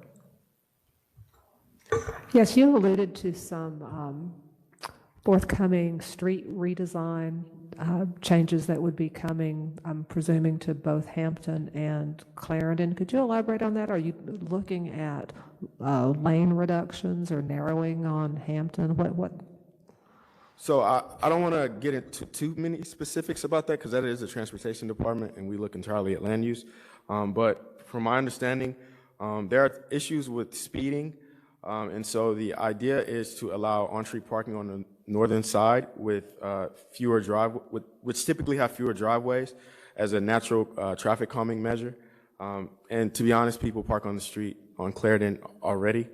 Additionally, allowing a center turn lane to prevent traffic from bottling up and as people turn left and right along Clarendon, and 2 straight lanes as well. But this plan runs from Hampton, I don't even want to touch on that, but yeah. But so most of what I'm hearing is applying to Clarendon. Correct. Is that correct? Because, I know there's been concern about possible lane reductions on Hampton. There have been some experiments which have caused tremendous traffic backup. So, all right. My other question: I was on the club committee when we were first working on WOCAP, and there was a lot of concern from the existing automotive uses about, their future, no matter what changes came about from WOCAP. Can you clarify for me, are there, the auto uses that exist now, are they still going to be allowed under this walkable mixed use? Yes. Okay. Are there any new automotive uses introduced? I mean, my looking at form-based zoning, which I'm not as familiar with as some people because I don't have a great deal of it in District 6, it seems to me that car lots, vehicle sales is a approved use. Correct. Okay. But I know when we have, I represent District 6, we have areas that have, I'll call down market demographics. We've had a problem in the past with, car lots clustering, in locations that have perhaps been empty for a long time. Is there anything about the form-based zoning standards that would make that less likely to happen? So with the requirement that parking goes into the rear and buildings be built along the street with wider sidewalks, it does its best job in order to offset any negative externalities and negative impacts to surrounding properties and surrounding residences. When the city of Dallas came together back in 2008, I think, and adopted Article 13, our form-based code, automotive uses, I'm sure, came up. And they decided during that time that through good design principles, these uses could coexist with surrounding residential neighborhoods or with other uses. And our code with the general commercial development type, which is where they would be allowed, does a good job of ensuring that it's contained. Those issues are contained as best as possible. Okay. Is it only the shop front overlay that presented a challenge to the existing automotive uses as far as where that use was located in their building? Correct. And if you look at, as I mentioned before, if you look at some of the lots on Clarendon, they are very thin lots. And so I think there's an automotive use that sits on a lot that is 75 feet. So if a shop front overlay were put on that property, it would eat up 30 feet that they wouldn't be able to use for their automotive use to begin with. And so I see why the shop front overlay would be a concern to some of them, especially along Clarendon. But along Hampton, staff feels that they had more than enough space to accommodate their use and grow, but they just weren't convinced. And so through meeting and discussions, we reached a compromise point with them. Okay. I know you said, I believe, that eight businesses by use were going to be made non-conforming. Are there a number of structures that are going to be non-conforming structures as a result of the changeover to? Yes, but also there are a number of structures that are already non-conforming, particularly at the corner of Hampton and Clarendon, where we propose a shop front overlay. That building that I showed a picture of on the corner of Hampton and Clarendon doesn't meet the setback requirements. The buildings to the south of them don't meet the setback requirements. There are buildings on Clarendon that don't meet the setback requirements, and just various issues throughout the entire corridor today under the CR zoning. Were there any estimates or calculations done as to how many structures would be made non-conforming as compared to what's non-conforming now? I can try to get a list and have it prepared for you during the public hearing. Okay, thank you. Appreciate it. Commissioner Hall? I missed the red light. Well, one more thing I would like to add.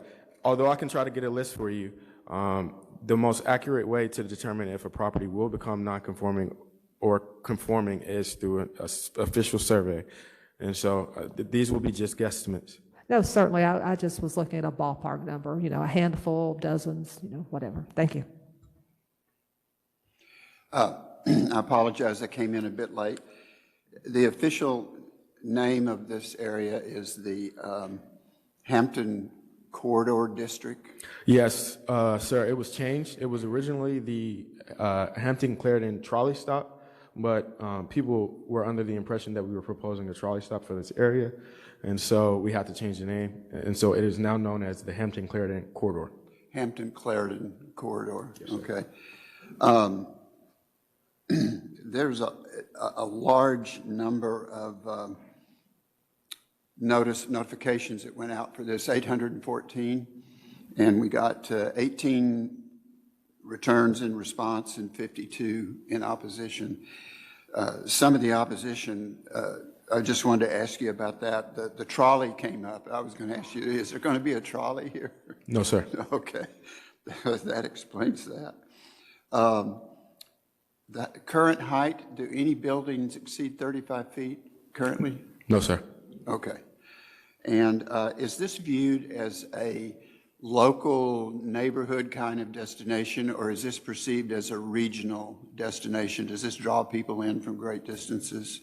So with the small scale and the size of the lots, I think it would be viewed as more of a local scale than a regional. If this property were to redevelop over time, however long that may be, staff doesn't feel that the development products would be large enough to accommodate and be known and just be viewed as a regionally attracting, walkable area. And so we believe that it'll be more locally serving. Mm-hmm. Yeah. You don't view it as another Bishop Arts or Lower Greenville or anything like that? No. Bishop Arts and Lower Greenville have different zonings and building heights. There are 7-story buildings throughout Bishop Arts. That's not what we're proposing here. And the lots just aren't big enough to accommodate that. Okay, this is much more neighborhood focused. Yes, okay. Sir. Thank you. Commissioner Charnock, second round. I have a question regarding, you had the public outreach meetings. I know I was at several, most of them. You were there at almost all of them as well and did a great job and stayed very late and talked to people. I'd heard something that was a little bit concerning regarding some of those meetings, in that some community members didn't feel comfortable expressing their thoughts on the project because many of those meetings took a very negative tone. Opposition was very vocal, at times aggressive. Is my understanding true that happened? Has anybody talked to you or reached out to you? Yes, sir. So during the meetings, as all zoning meetings, they can be a little bit rowdy, and people can be contentious, and people have strong feelings toward things, and people can feel pretty much on an island as it regards to showing support in a room for a product. And so typically, a lot of our feedback and support occurred privately after the meeting, like, hey, we support this, we just didn't want to raise our hand, and we just didn't want to say anything. And it happened a lot at a lot of our meetings, yes. Did you get the sense that within the neighborhoods, people are not participating in the process because of that dynamic, where they felt that, I don't know what the correct term would be, but they just felt like they didn't want to express any viewpoint because they felt that they may be attacked for their position? Yes, this is especially true with neighborhood association leaders who might have disagreed with the majority or with a huge chunk of their neighborhood, but just were super uncomfortable with, standing on an island by themselves and representing that, hey, we support this plan. We remember WOCAP. We participated in the West Oak Cliff area plan, the formulation of it. And this is just the implementation phase. It aligns with what we wanted. It can be a little bit intimidating, especially when there's often misinformation spread throughout the community about what this plan actually is, what it does, what it triggers.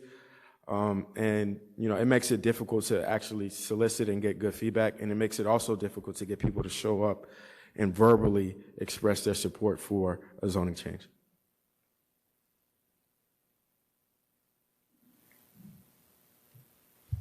Second round, commissioners. Yes, Commissioner Carpenter. Yes, I realize there was a great deal of community outreach, but can you tell me specifically how many meetings or what was the nature of the outreach once the decision was made to pursue the form-based zoning? Because I think a lot of people are just not as familiar with form-based zoning as they are others. So the meeting that staff felt that we really were able to strike a chord with the community was the September 24th meeting at Idaho Elementary. And during that meeting, people came in with certain misconceptions and fears about what form-based zoning was, what we were proposing. And after the meeting, we spoke to several neighbors and residents who now understood what form-based codes were. They understood that, okay, our use is good. We showed them development types that already exist throughout the neighborhood that are closely aligned with what form-based could achieve, and they understood it, and they were, a lot of them were okay with it. The issue lies with those who had strong concerns with regards to transportation, displacement of businesses, and just were distrusting of city staff and what we were proposing, despite the fact that our recommendations are pretty much word for word directly from the West Oak Cliff Area Plan, which you all approved, by the way. But yeah.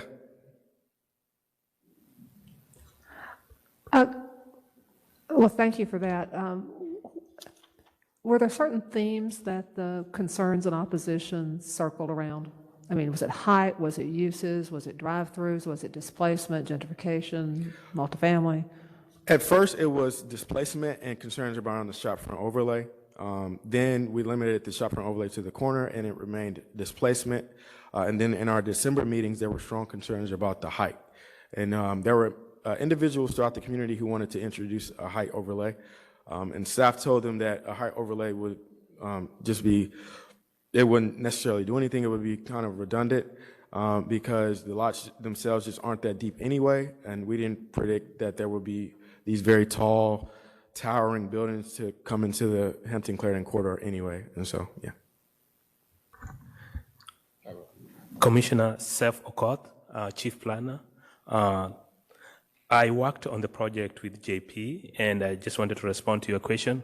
So we did get a lot of questions that were sent to us written from the group that was opposed to this. Staff did a lot of research, and those answers were circulated to all the stakeholders and were posted on the project website. So if you go on the project website for this particular authorized hearing, you're gonna get written response for most of the technical questions that deal with the form-based code. It's true that in the beginning, most people didn't really understand the form-based code, but there were a lot of follow-up questions that followed after that, and there were written response that tried to address those. Thank you. I mean, I have to ask a question. Are you aware that one of the reasons I'm asking these questions is that we've gotten, a petition and some emails vocalizing some, opposition, and so I was trying to determine, where the evolution has been in the outreach. Thank you.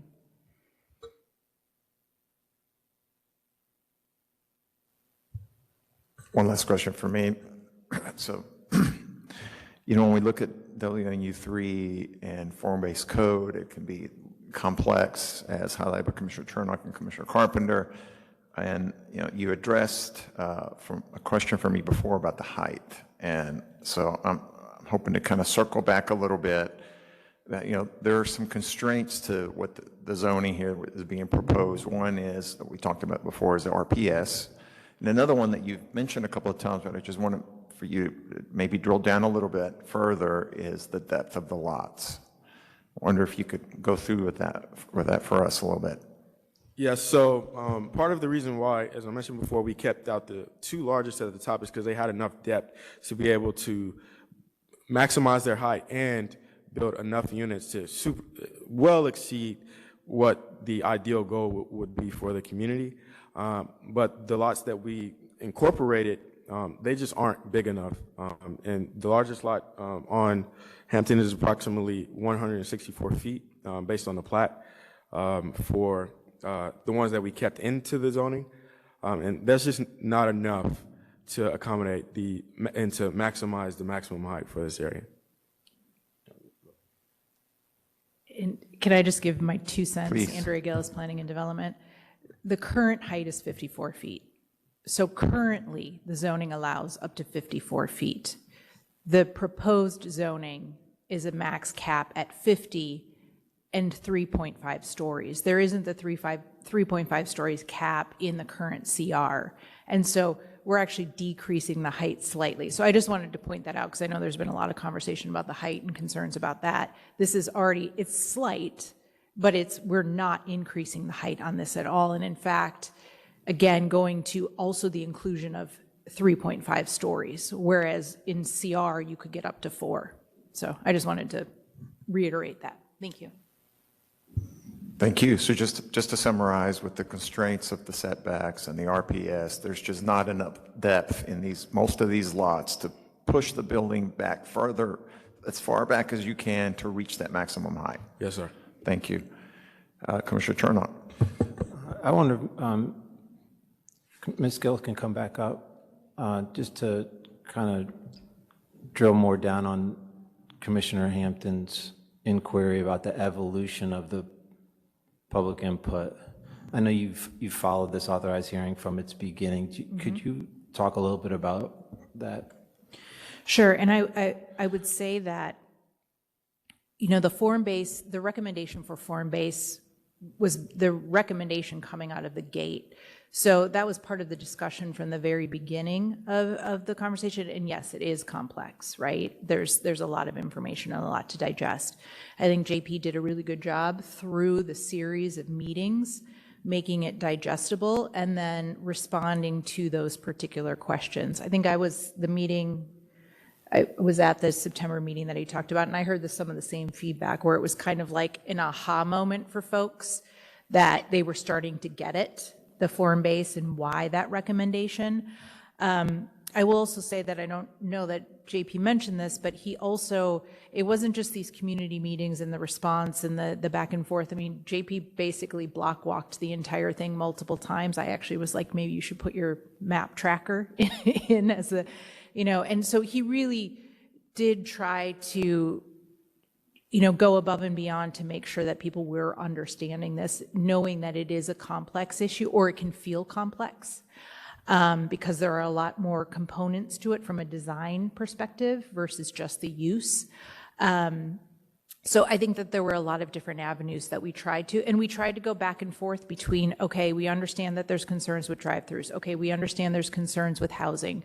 We understand that there's concerns with the automotive. We understand there's the concerns with the height. So how are we kind of massaging that along the way while still staying to the spirit of the plan, the West Oak Cliff area plan that was adopted, but there was always space to make some, you know, accommodations for some of the very pressing two-day concerns that people had.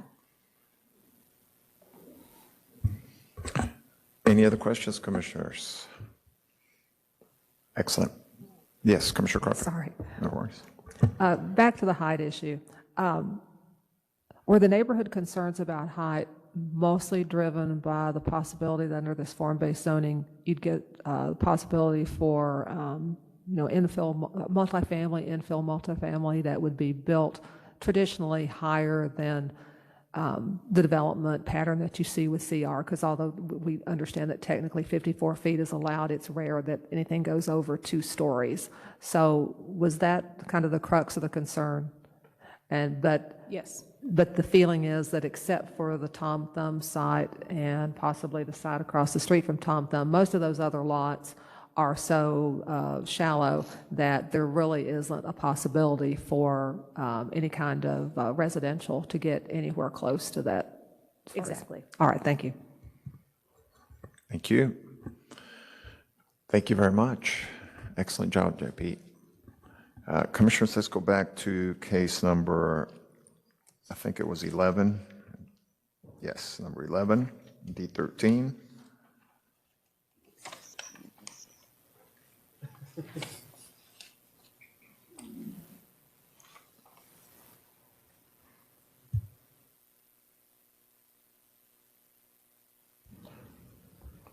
Good morning. Good morning.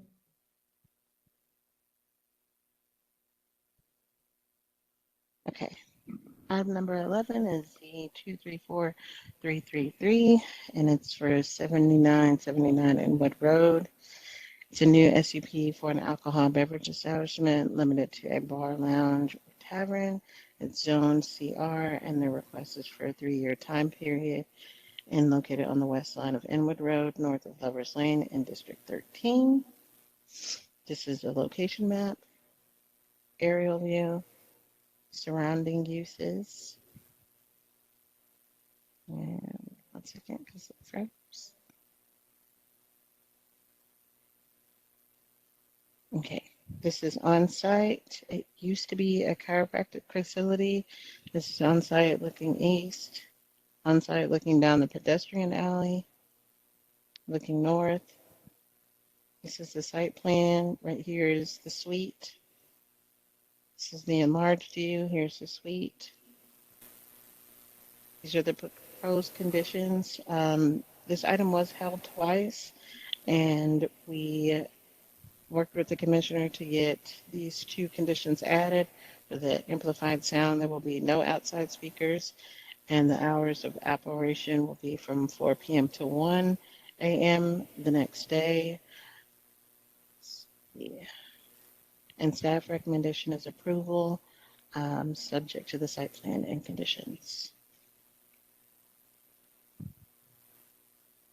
Are there any questions? Commissioner, any questions on this one? Ms. Caldwell, you're aware that we want to change the SUP conditions just slightly? And Yes, instead for the of day. operating 7 days a week, we now propose 6 days a week. Yes, sir. That's correct? Yes, sir. Okay. Thank you. That's all I have.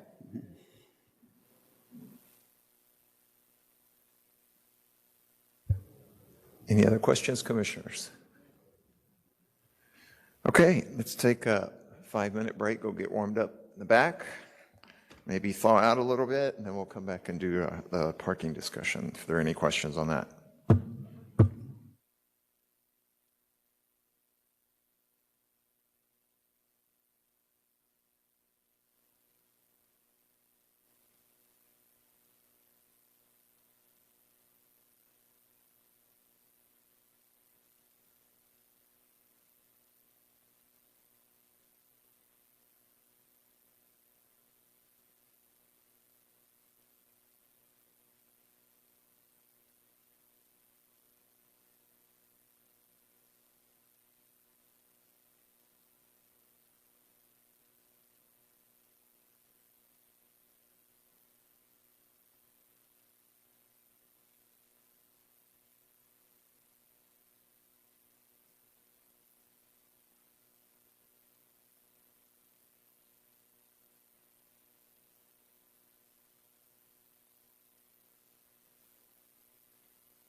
Staff is just available for questions, is that right?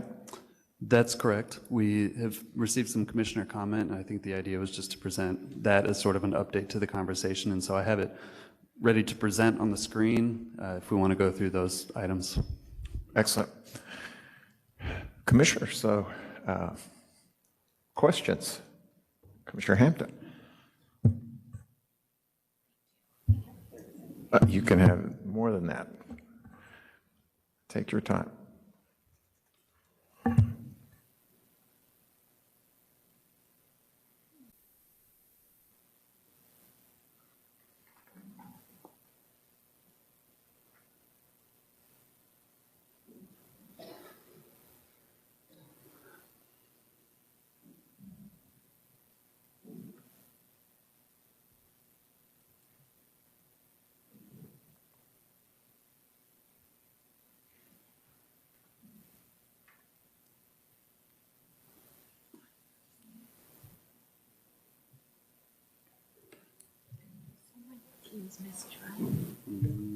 Was it recent? What was it about parking?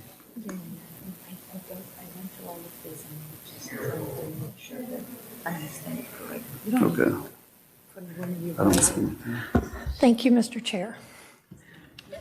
And Commissioners, I know the staff had printed out some high-level comments that I had circulated to staff earlier this week. They had had the opportunity to review and respond.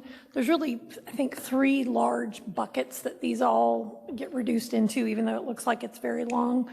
One of which is the question on SUPs and where we have an SUP requirement for uses where the parking is proposed to be listed as no minimums. And I had asked staff, and if staff would please address whether or not that needs to be separately identified within our code so that there's no confusion. In other words, an SUP, as I understand it, can establish the parking, but if we've said the parking is 0, have we created the impression of a no parking requirement where one may be required through the SUP process?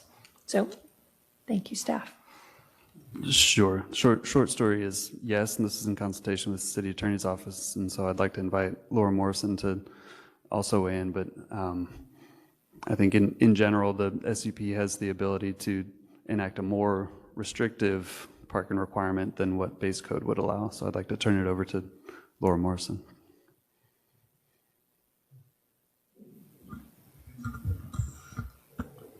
Laura Morrison, City Attorney's Office. So for uses subject to a specific use permit, the conditions in the ordinance granting the specific use permit can require more parking than is required by code, but it can't give a break on parking. Any break on parking would have to be pursued through the Board of Adjustment process. So the follow-up question, though, is that if we say within the off-street parking requirements no minimum, does that create a vested right? I mean, how would we then come back and say that there is additional code parking required? I mean, it seems like there would be some language that would indicate that the SUP process, whether it's in the SUP provisions, whether it's in the general statement within off-street parking, that would somehow be identified so that folks would know that that is part of that review process. If a use that's subject to a specific use permit had 0 parking requirement, under the SUP analysis by staff, by this body, and by council, additional parking requirements could be added to the ordinance granting the SUP, because in a way that would be, a condition that would make the use more compatible with the surrounding area, which is the analysis used for granting an SUP. And I would add that, yes, if the body considers that there's not enough parking for that use, there is a grounds for denial for the SUP. So keep in mind that an SUP is a discretionary process that is subject to council approval, and adequate parking can be discussed and can be used as a means that it affects the nearby properties. So therefore, the use is not suitable at that location. And I think I understand all that, and I guess the underlying question is, and it may be a question for this body to determine, if there's just a simple statement at the beginning of off-street parking that would say something like, any use subject to a specific use permit, parking may be established in the ordinance granting this, SUP. Again, more to give clarity to folks, 6 months from now, 6 years from now on that, just as they're going through the process. Because if I go straight to my use and I see no parking minimums, I see I have to have an SUP.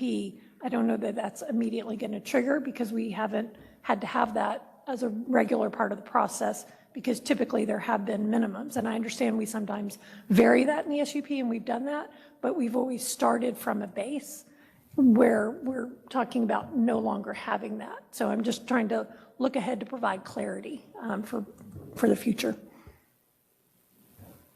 I think it's kind of like included, there are some statements in the SUP question that says that the director can ask for a TIA, the director, and the same for CPC. So I would say that everybody, and in the site plan section for the SUP, it says that the site plan should show the on-street parking and loading and operations. If we indeed get an SUP with 0 parking on site, we can definitely, the body and the director can ask the applicant to submit a TIA to explain how would the site function without on-site parking. So I think the language is already included. It's a provision under the SUP that says that the director can ask for other things other than those listed. Okay, thank you. I think we had a follow-up from Commissioner Chernock on this point. I just want to get clarity on that. So I'm not sure I'm tracking 100%. Does that mean that we would be setting the parking parameters in the SUP and relooking at the parking requirements essentially from scratch for every SUP? Only if the body considers so. You can do that even now, and you can do it in the future. I think Commissioner Hampton wanted to establish an expectation that with each SUP you're going to have to prove your parking, which I would go back and say, with each discretionary process, you're going to have to prove your operation anyway, and the same as hours, hours of operation or other things, parking is going to be one of those. So if the body wishes to talk about parking, yes, you can. So you're saying it's redundant? I would say so, yes. Commissioner Hall? Commissioner Hampton, are you referring to a specific section of code? And this is where I'll lean on staff a little bit. There is a specific process with it for SUPs, and I don't have it in front of me to see if I don't think it specifically references parking. And so I was suggesting that we would add a sentence within our street parking regulations that would simply address that could be added. Again, I think we're hearing from staff that they feel comfortable that it is adequately addressed in current provisions. I think I'm a little more cautious, but that's, again, a question, I think, for this body. Thank you. Okay. Commissioner Carpenter? Okay, I'm sorry, I don't understand the microphones yet. Yeah, I'm having a little difficulty understanding how the average user, which is not any of us, is going to look at a future parking ordinance that says no, under every use, no parking minimums established for this use, and understand that could be reestablished through the SUP process. I mean, understand that those of you who work with it all the time, that's crystal clear. So I don't really understand the aversion to just a simple statement that says, for any use requiring an SUP, a parking, any use permitted by a SUP may have a parking requirement set in the SUP conditions. It would just seem, because to me, looking at it, and I think Commissioner Chernock's question seemed to indicate he was having the same difficulty, that if it clearly says there's no parking minimum, that it's not going to be crystal clear to people that if with an SUP, all of a sudden there can be a parking need. It almost looks like as if you have an entitlement to no parking. So I would say that we can talk about where in the code it says that an SUP can establish hours of operation, and yet an SUP can do that. Where in the code it says that an SUP for a private school can establish a cap on enrollment, and yet an SUP or a PD does that. That's part of the discretionary process, unless we create in the SUP section a section of the conditions, a menu of conditions. I would say to just pick up on parking out of everything operational. It seems a little bit redundant, especially because the site plan needs to show the on-street parking or not. So it goes back to the same as the question of parking. Why are we comfortable to recommend no minimum parking requirements for uses in general, which is the basis of this parking reform? To add on to that, the draft ordinance that you've seen in 4.301, it does become a little redundant for the purposes of clarity, I think. And so, for example, the table has been suggested in there.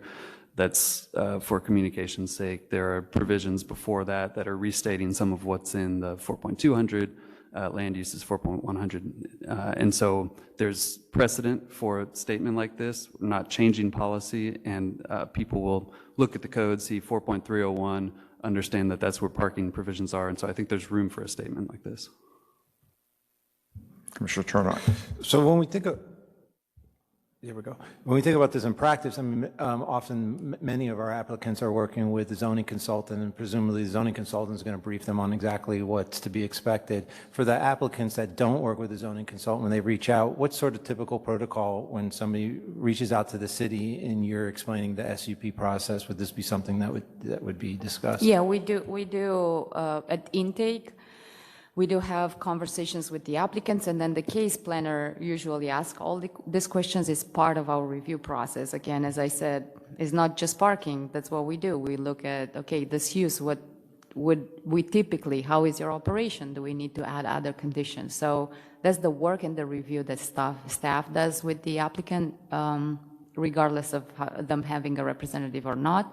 And I will say, for the record again, there is a provision under the SUP condition that says any other information the director determines necessarily for a complete review of the proposed development. And then CPC and City Council can make a case to say that if there's not enough parking, that is a reason, an enough reason to deny the SUP the SUP request. So I would say we don't set false expectations. The expectation, as with any application with us, is a discretionary process. There's enough in the code, and then you have access to city staff and then to City Plan Commission and the history to know what to expect of such process. I got one more question, just so I understand what's happening right now. Are we being briefed on new ideas that are going to be voted on this afternoon? Okay, and when we left our last meeting, didn't we say those all had to be into us 48 hours, or there was a date, I believe, that we were supposed to have everything? These were submitted the evening of the deadline date, and so. Oh, okay, I see, I understand. All right, thank you. Thank you. And to be fair, those were submitted, and there was some confusion about whether, Commissioner Hampton, it was a question to staff or whether it was to be distributed to the body, and that's what it was, supposed to have been distributed to the body, and then those were supposed to be sent out yesterday, but they came out this morning. But I believe, as Commissioner Hampton stated, it is not, it has been whittled down from the whatever 2.5 pages down to, I think, 4 things. Yeah. So let's go to the next one, please, Commissioner Hampton.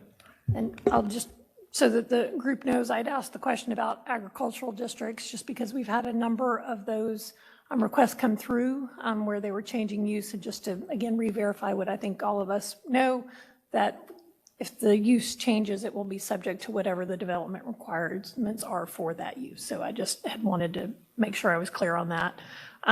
The next item was regarding alcohol beverage and manufacturing, which was under industrial uses. We spent a lot of time talking about microbreweries, talking about restaurants. I had simply suggested that the alcoholic beverage manufacturing mirror the microbrewery and distillery for parking requirements, so it actually reduces that to be consistent within the code so that all of those are the same. I think staff was suggesting that may be reasonable. I'll let staff speak to their own position, but I would just, again, for clarity within our code, suggest that amendment be considered by the body. It does achieve consistency. It doesn't harmonize with staff's original recommendation, but it's there's sense there. Yeah. Commissioner Houserath. I don't think this is necessarily a part of Commissioner Hampton's comments, but I was surprised in the draft that we were that we had parking minimums for alcoholic beverage manufacture. I thought that had been stricken. If that is in the draft, it shouldn't have been, and I think that the commissioner's comment is to bring it back and make sure that it mirrors the manufacturing portion of the sales. And I think you had showed me that. So there are the two uses. There's alcoholic beverage sales, right, and then manufacturing as a different use, and then but within sales, there's the manufacturing floor area. And so I think the sort of cover over all of that, Commissioner Hampton's idea is that whether it's the manufacturing use or just the manufacturing floor area within the sales use, that it mirror, well, you're saying that the manufacturing would mirror the floor area that's in the sales. Let me look this up. Yes, and I think I'm happy to, I think I understand Commissioner Housewright's question. It's covered in two different sections of the code, and in the industrial use on the manufacturing, it had the same storage, production, it had retail sales and seating, and so the top two would be struck, and I just recommended that the sales and seating area be reduced to match what's in the microbrewery. I understood that. Yeah. I'm more concerned with the. Yeah, no, Sure. and I was suggesting to strike the first two items. I probably wasn't clear in what I typed up. Commissioner Housewright, yes, we will relook at the draft because, yes, I see we did leave some of the minimums for some of the uses, although that was not the intention. And I do understand that what CPC voted last time and what Commissioner Hampton's intention is just to put minimums on the retail portion of all such uses. And then another comment I wanted to make regarding this use and others, always like we are here and we can tell you how the use is allowed, because sometimes they may not have. For this one, it doesn't matter because I think the motion is not alluding to any residential adjacency, but we are here to also tell you how the use is allowed and where is allowable.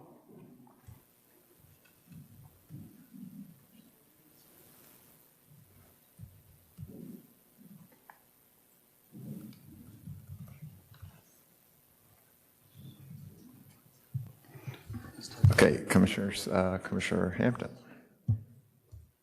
Yes, thank you. I was trying to get, so the other kind of two big buckets, and it's things that we had talked about at our March 4th meeting, are areas where there were potential residential adjacencies, and then where there were, there might be loading requirements that might need to be addressed. So when I went through residential adjacencies, there were a number of residential type uses that are generally can be more intense. And so I had taken a pass at those. They're kind of sprinkled because I did this in the order that they show up in the code. I've grouped them all together. I'm going to read them all just so that everybody can have it instead of trying to jump back and forth on these various pages.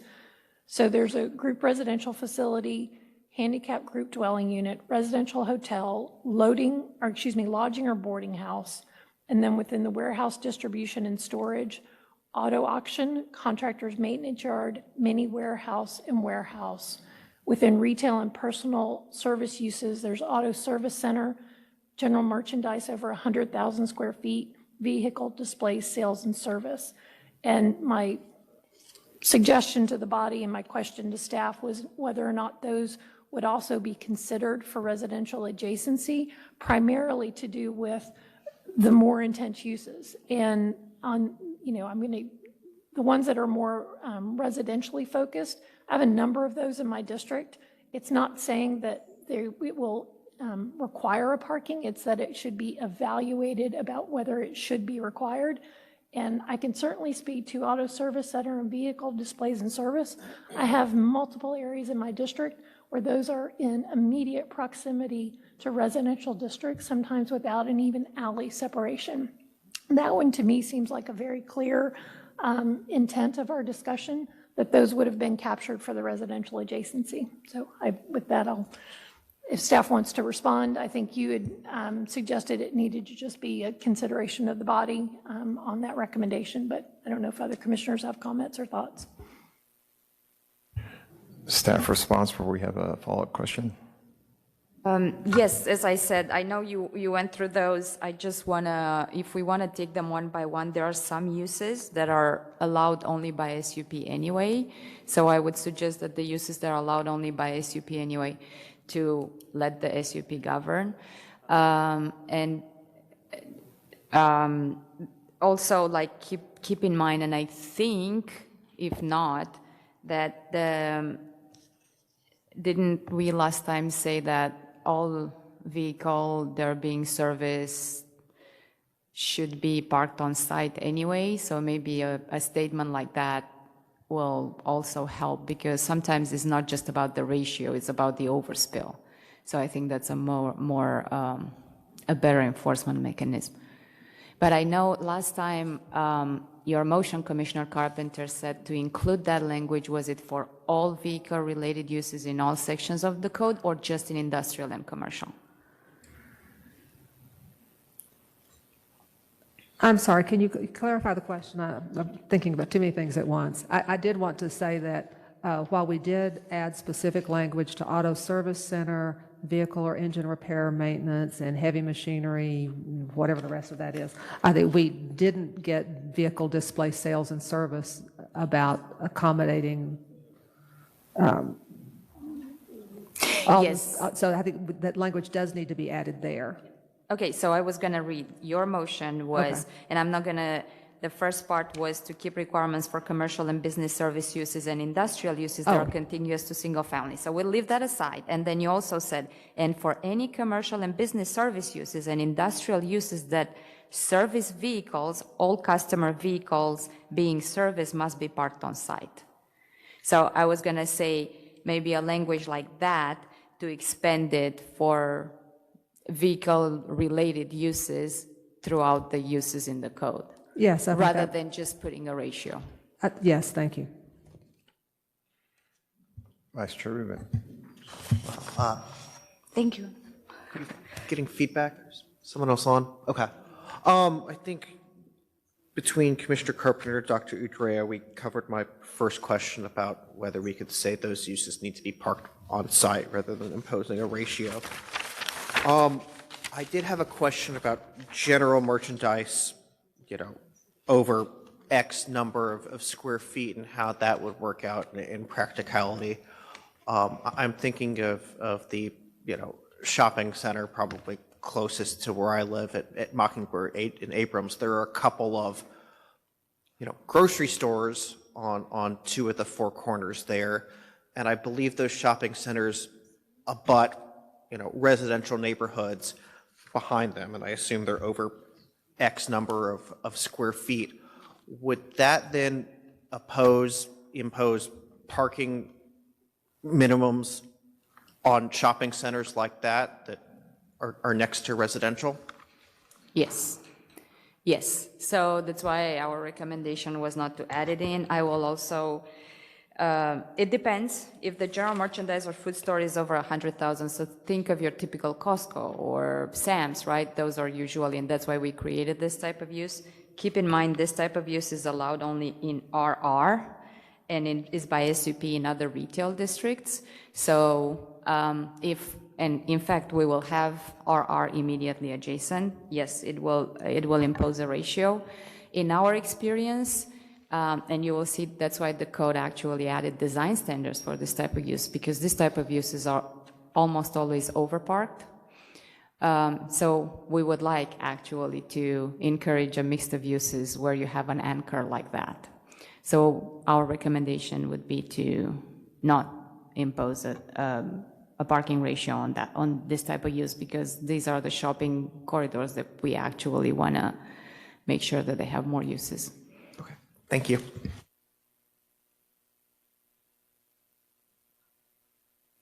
One quick question. Please, Commissioner Houserath. So are we just asking questions of the general ordinance? We're past Commissioner Hampton's list or not? I think we were still on this one particular for Commissioner Hampton, but if there are no other questions on this. Some of them relate to hers, some of them don't. So. Okay.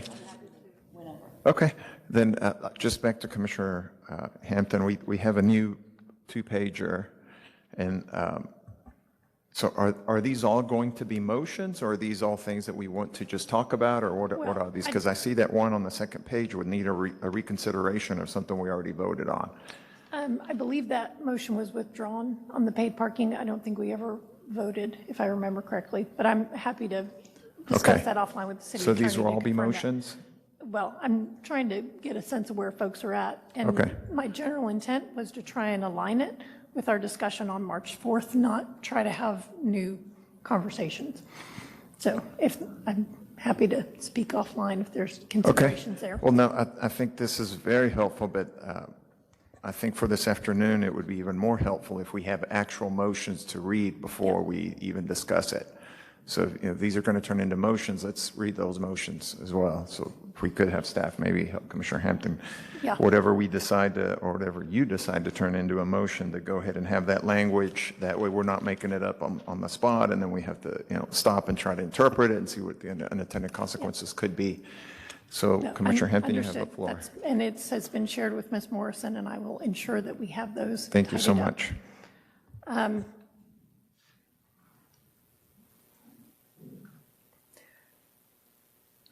There's, I guess, the other larger kind of bucket. We've got a number of uses that are either within multifamily districts that are functions similar to multifamily, college and dormitories. And again, I simply want to make sure we've had a discussion because I don't remember us going into detail on these. Retirement housing, and there was one other one that was just a question about whether or not that should be considered for a 0.5, similar to what we did with multifamily. So if staff wanted to share their thoughts on that. Those are on the second page. 4.209 and both of those are in 4.209, retirement housing and college dormitory and sorority house. Oh, sorry, sorority house. That was an autocorrect. I think staff doesn't have very much to add here. I mean, these are all a variety of different uses with different use cases, except for lodging. These are folks in specific situations. A student at a college dorm is different than a person in retirement housing, is different than a person in a halfway house. So I think this is really just a discussion for the body, a policy direction discussion. I would say that, for instance, college dormitory, fraternity, or sorority house, the districts permitted are by right in agricultural, multifamily, MH, office, CR, central area, mixed use, and by SUP in some uses. So it's not even allowed in single-family residential. We're just thinking if they are adjacent to a single family, and then the requirement for parking in it's one space for each sleeping room, which was exactly the case we were trying to make with multifamily, that it's better to have it per unit. So I would need a rationale to maintain such a ratio. For retirement housing, I see the intention to match it with multifamily. Our comment will remain that for retirement housing, the parking utilization is not as multifamily ever. It's because it's a different type of use, and that's how it is. That's been data. It is data that on retirement housing, you don't need as much parking. What else was it? Retirement, lodging, residential, was it another use? The hotel, did we? Which one? Residential hotel, was that one of them? Oh, that's I would say that it kind of functions like a multifamily type of use. Let's see where it's allowed. Just a second, is it under lodging or residential? I think it's under residential. I think it's one per unit right now, if I remember. Oh, it's 0.5 per guest room. Yeah, same like and it's only allowed in multifamily and central areas and stuff like that. So if a residential hotel is close to a single family house, is adjacent to a single family house, it needs to have 0.5 spaces per guest room. However, a hotel has a different ratio. I don't know, I think we're juggling ratios. Which one? Then group residential facility, handicap group dwelling unit, those, oh, just those three? Yeah. Yeah. Yeah, I think I added the three on the second page. If I address those, if you have questions about others, I'm happy to look through the code.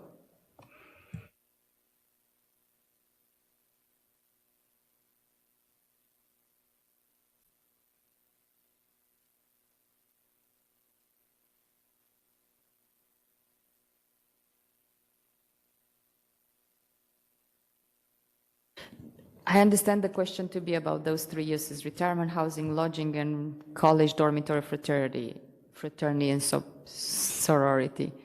If we have questions about other uses, I'm happy to answer.